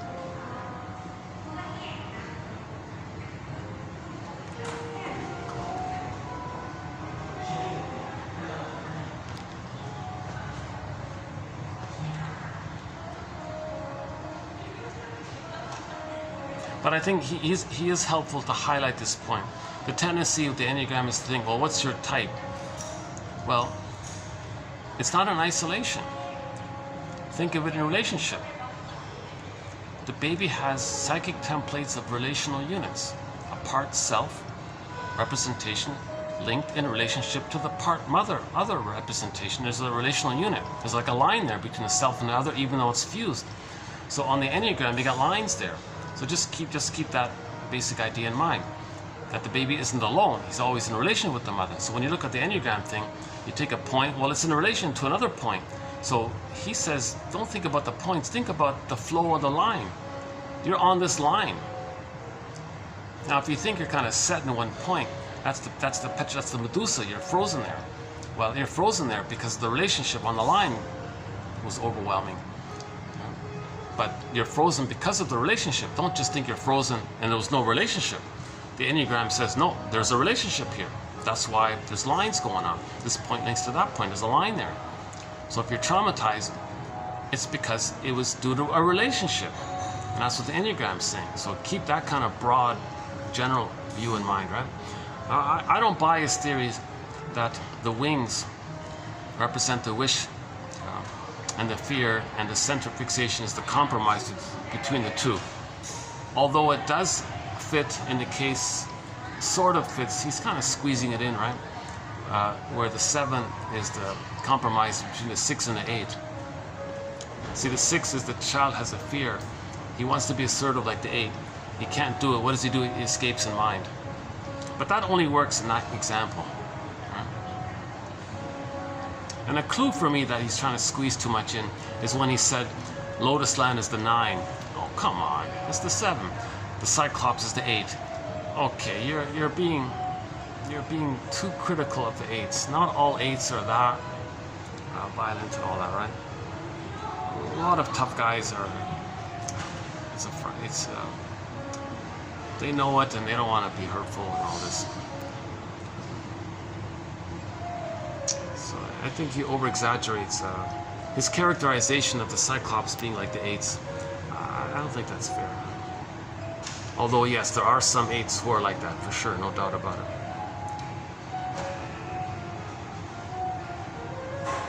The Cyclops, the one-eye, narrow-minded. People with the bully pattern. Oh, it's mine or get it, like either or. It's not the either-or thing, the one eye, the either-or thing. So some people use the Cyclops for the mentality of not being able to see the two sides of a situation. They only have the one eye. They're very narrow-minded. My greed or your greed, like a very simple kind of scenario. Good for me, great. Not good, get out. Like this kind of infantile, traumatized thinking way.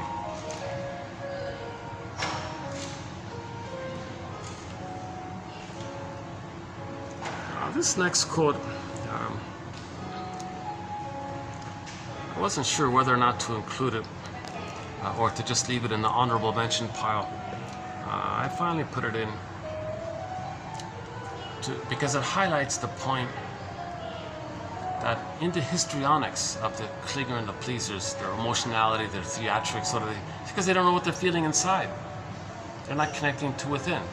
So the histrionics means it's dramatic feelings, it's racket feelings. What are they really feeling? They don't know. That's why it's racket feelings and dramatic feelings. Ask them, what do you really feel? You gotta look within. If they can't do it, that's because they feel there's something missing inside. As Hustev pointed out in her interesting book, Medical Muses, there is in hysteria a dislocation between the organic source and the physical symptom. that characterized the condition to such an extent that the original, the anatomy, vanished entirely. This process was less a question of turning the inside out than of eradicating the inside altogether, which turned the hysteric into a kind of pure sign of her condition. So usually you can go inside out, right? Something on the outside, well, what's on the inside? There's some kind of link there, inside out. She thinks here the hysteric is because they feel empty. They don't know what they're feeling inside. It's as if they're missing the insides. So hysteria means you're not looking within. You're not truly feeling what you're really feeling. Hysteria is the racket and the hysterics because you don't know what you're feeling. If you know what you're feeling, it's always a relief. It's always a relief to know what you're truly feeling. You calm down because feelings link to your unmet needs. Your needs, your identity, a sense of self. You're connected to yourself. So I feel, therefore I am. Don't know what you're feeling. You got this hysteria going on. That's what he means. It means the theatrics of the histrionics and the BPDs and all this.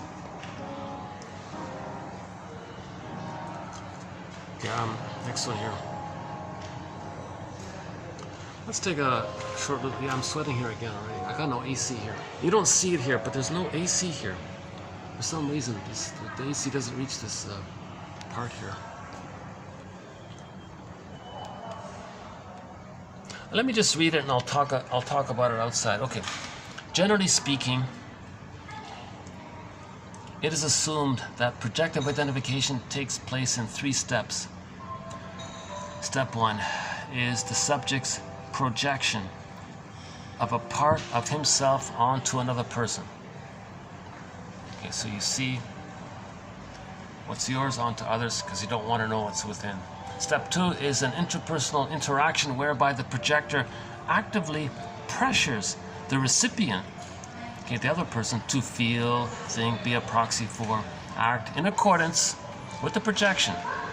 So you want to go the other to express your denied trait about yourself. In step 3, the recipient complies with the pressure exerted on him to fulfill the projector's expectations and behaves accordingly.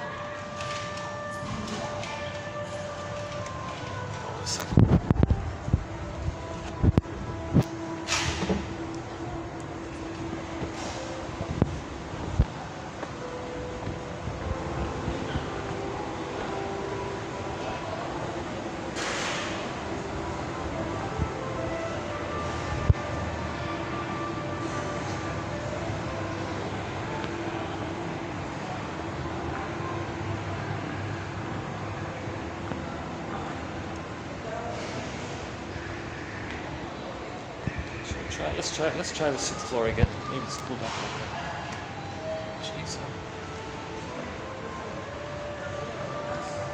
For some reason, when I come here, I have such a hard time cooling off. But at other places, it's okay.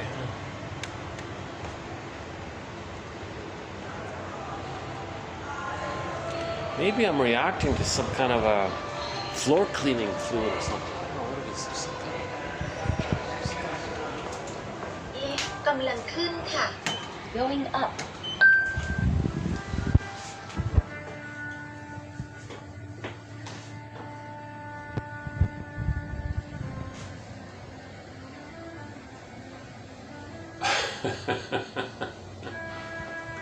We're posting this in the year 2023.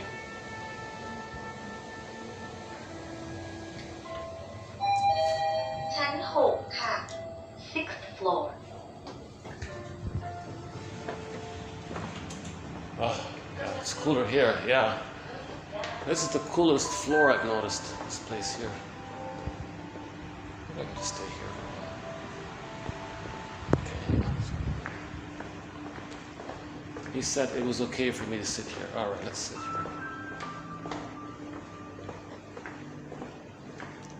Doors closed? Good, alright. Oh, they're closed here. Okay, alright.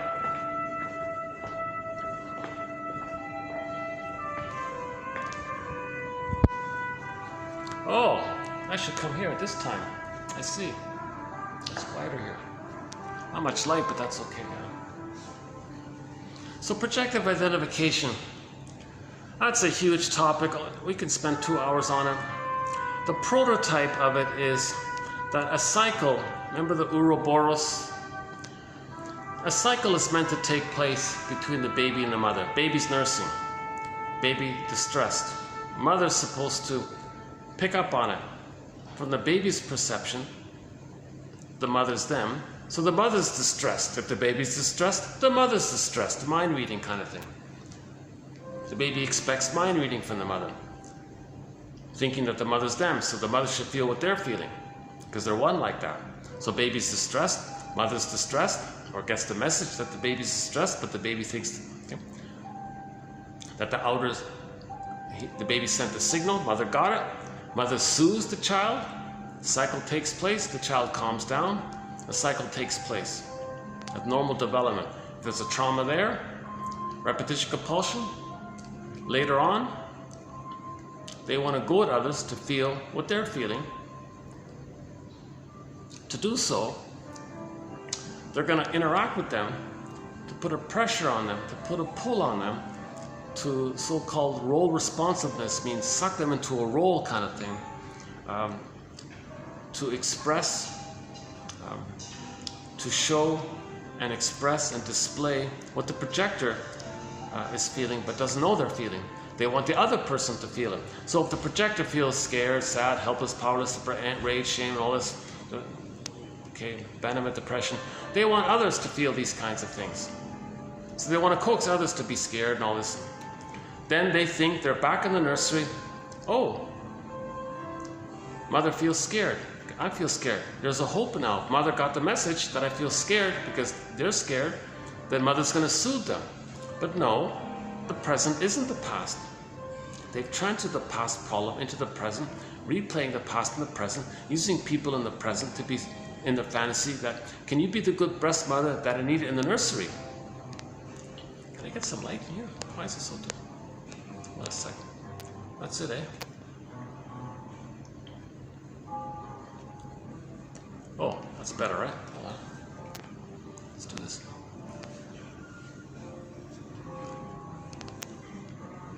Is that better? Yeah, I'm not getting much light here, right? Is it like this? Is that better? Get some light here. Oh no, hold on, some people coming. Hold on a second.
Finally.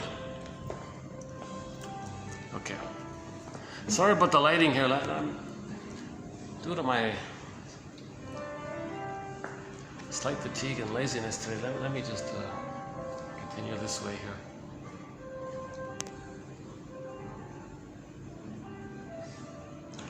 So projective identification.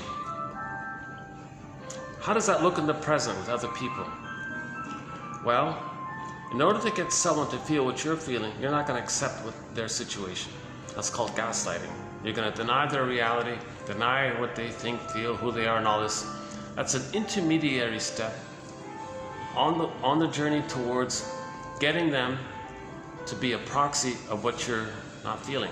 You want someone else to feel what you're feeling, because if someone else expresses what you're feeling, then you think you're back in the nursery thinking that your mother got the message of what you're feeling, and not now your mother is going to provide the soothing, But the person in the present can't invent a time machine and take the two of you back to the nursery, morph into the respective positions back then, change the past, come back in the present. So these things aren't going to happen. So in projective identification, you want others to feel what you're feeling. The way the baby tried to get the mother to feel what they're feeling, meaning the baby had a communication to the mother. Mother, I'm feeling such and such. Mother, do you get it? Do you see it? Do you recognize it? Can you soothe me? Can you cry for love? Can you respond? Okay, rubber nipple, misattunement, malattunement, okay, psychotic mother, separation, rough handling, mother's angry, using the baby. All these things, it's not going to happen, right? That's a trauma. We repeat it. So people in the present are going to be seen in the fantasy as the needed good breast that was needed in the nursery. Get the good breast in the present, i.e. the person standing in for that in your fantasy. Get them to feel what you're feeling. Now it's not going to work, the cycle can't complete, but the person gets maybe some secondary gain. Now here's the thing, when a person goads others to feel and express and be a proxy for what they're afraid to know and feel, it's kind of like the scapegoating thing. The two stingers scapegoated the child. So the child externalized and expressed, and it was a proxy expressor for the parents' shame and feelings. Well, they get likewise in a person in the present may goad people in the present to express shame, helpless, hopeless, powerless, confused, scared. Because the baby was scared, confused, helpless, powerless, enraged, shame. They want others to feel these kinds of things. Then they feel it's externalized, that the person in the present is expressing it for them. Okay? That helps them to put their attention that it's out. That's called projection. So when they create it out, they can see it out, then they project and think that it's not within. It's projection. So they get it's a defense mechanism now. So they get the secondary gain of the defense mechanism of not facing how they really feel if they get others to proxy express their feelings for them. So they're going to keep on doing it. So the the record is going to go round and round again, but they're getting a so-called pyrrhic victory. In today's quote, what is a bittersweet victory? Pyrrhic victory. There's no victory here. Coaxing others to be upset or confused, ashamed, or angry. You think that's that's called a pyrrhic victory.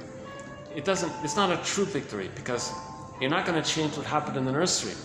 The person in the present can't be the transformative breast in the nursery. That would be a true victory, right? If you healed your past. Now, a true victory would be an observation that the person doing this, that the person using duplicity and games people play, and coaxing others and misleading others, all these tricks and games people do, rhetorics and false this and false that, and all these innuendos and tricks that, aha, gotcha this and gotcha, all these kind of annoying little things to get others annoyed. Okay? Observing that a person's doing this is a mirror that the mother didn't soothe them. That would be a true victory. There's your true victory, if they can see that what they're doing is letting them know that the mother didn't soothe them. Because in normal development, in the present, people relate to people in the present as people in the present. You're not going to relate to people in the present as the needed good breast that you needed in the past. It's ridiculous.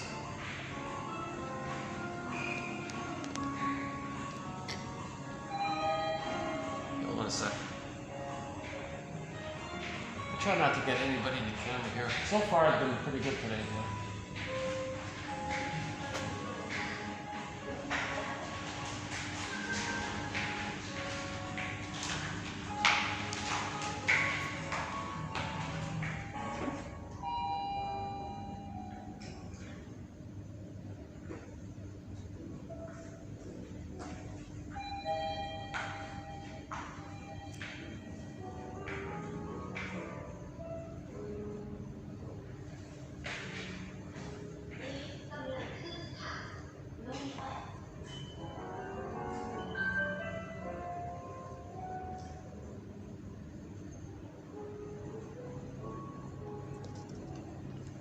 Actually, this gives me an idea. What if next time I just brought a chair?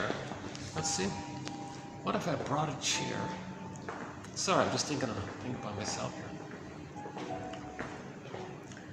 Yeah, down here. What if I just brought a chair, sat over here? See, it's quieter down here, right? Or even just here. What about if I just brought a chair right here? That would do it, right? The traffic here isn't too bad here. No, the fitness center's right there. But the pool is there. I'm trying to minimize the... I guess the best... If this place is closed, then the best spot would be right here. Plus, I got the AC here. So this would be the best spot, yeah. That's the office. Oh, that's right. Well, if they're close, should be okay if I sit here. Oh my God, yeah, I should just bring a chair here next time around this time.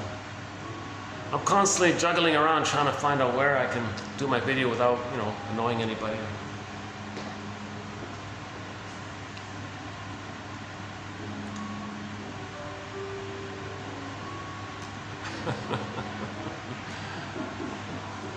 Okay, so projective identification. Okay, so that's sort of the gist of it. Sometimes people say that it's an attempt to communicate. So let's say two friends get together. Okay, two friends are having coffee, right? And let's say A is angry about something, let's say. B is in a calm, normal mood. They talk to each other, but B starts to feel, hey, I don't know what's going on here, but I'm starting to feel a little angry here. A, I wonder if you maybe feel angry, but you don't know it. Or how about it? Are you angry about something? And, oh my God, how did you know? You're right, I am. I didn't know. How did you know? Well, you're speaking in a kind of a passive-aggressive way. You're trying to coax me to be angry. And I'm sensing maybe you're trying to communicate and want to know yourself that you're angry, and you're trying to let me know that you're angry. You're trying to communicate that you're angry. But you don't know that you're angry, so you're getting me to be angry, hoping that I'll put words to it and make you aware of it. Oh my God, I didn't know I was doing this. Well, thanks for bringing this to my attention. All right, so good. So go on. What's up? What's going on? What triggered you? What's the trigger? What old memory from childhood is coming up? So that's kind of benign like that. Like two friends can help each other if friend B senses what the other person's feeling, because A unknowingly is trying to coax B to feel what they're feeling, but A doesn't know that they're doing it. B picks it up and brings it into their attention. That's sort of like a benign case of projective identification. Sometimes it's just that B, let's say B feels sad, he doesn't want to be alone, so he wants to coax his friend B to be sad because misery loves company. So B might say, gee, I was feeling okay here, I'm kind of feeling a little sad here. Really? Because I'm feeling sad here.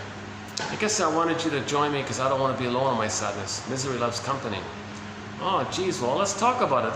Don't induce me to feel sad. Just tell me what's going on with you. What happened? You experienced a kind of loss here, or you're reminded of some kind of past loss here, or something triggered you? Something triggered you of an earlier loss? Talk about it. Speak. Talk to me. April Wine's song. Talk to me. Yeah, maybe we can play that later. Talk to me. Yesterday we played April Wine's one of their songs. Yeah. The codependency song. Yeah.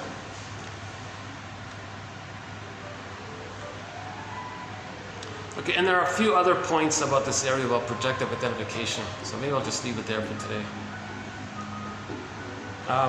Okay, the last quote in our collection today for TQ 2681 comes from a very good legal drama called Judge for the Defense.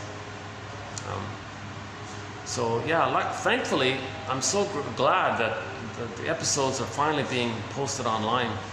A great show from the 60s. It ran for 2 seasons. It's not on DVD. Unbelievable, one of the best shows.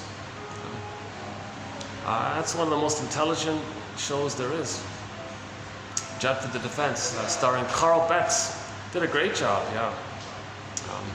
A great theme song, a very inspirational theme song with the drum is boom, boom, Judge for the Defense. It's a good one. He did an amazing job, yeah. It's a very, generally speaking, it's a very psychologically minded episodes. Some of the episodes, no, but I would say at least a good half of them are psychologically minded. And I've already posted, okay, and you'll find some of these psychologically minded quotes from Depth of the Defense already in our collection here. So a recent one, I'm adding here today. It's okay. It's not too in depth. It was just about a shrink saying to this con man kind of guy who had some kind of amnesia, and this con man, you know, is arrogant and thinks he knows everything, and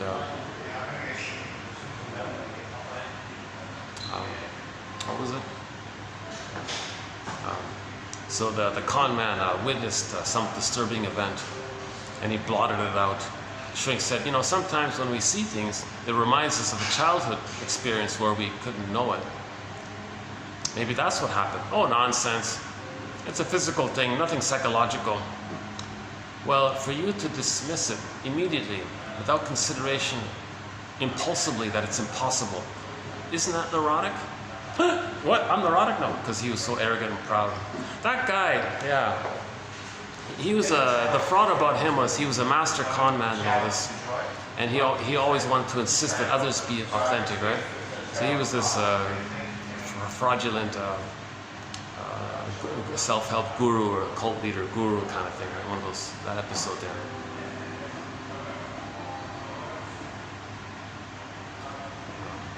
So that's the line. That's basically it, right?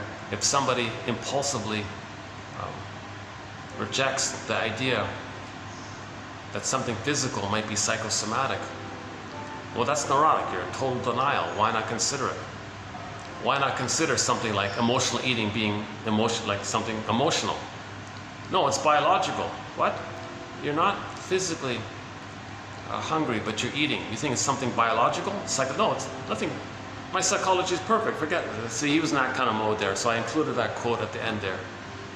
So you can see it there. If you click the more link, you'll see it there. I'm thinking I might try to wind down this video here today.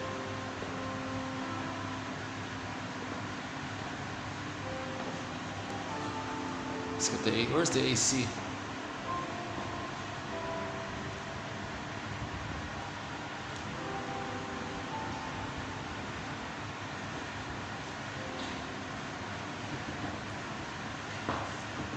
Maybe they save a lot of money if you just turn the temperature like a couple degrees lower.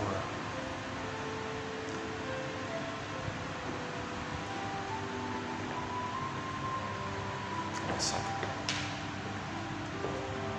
Let's go back.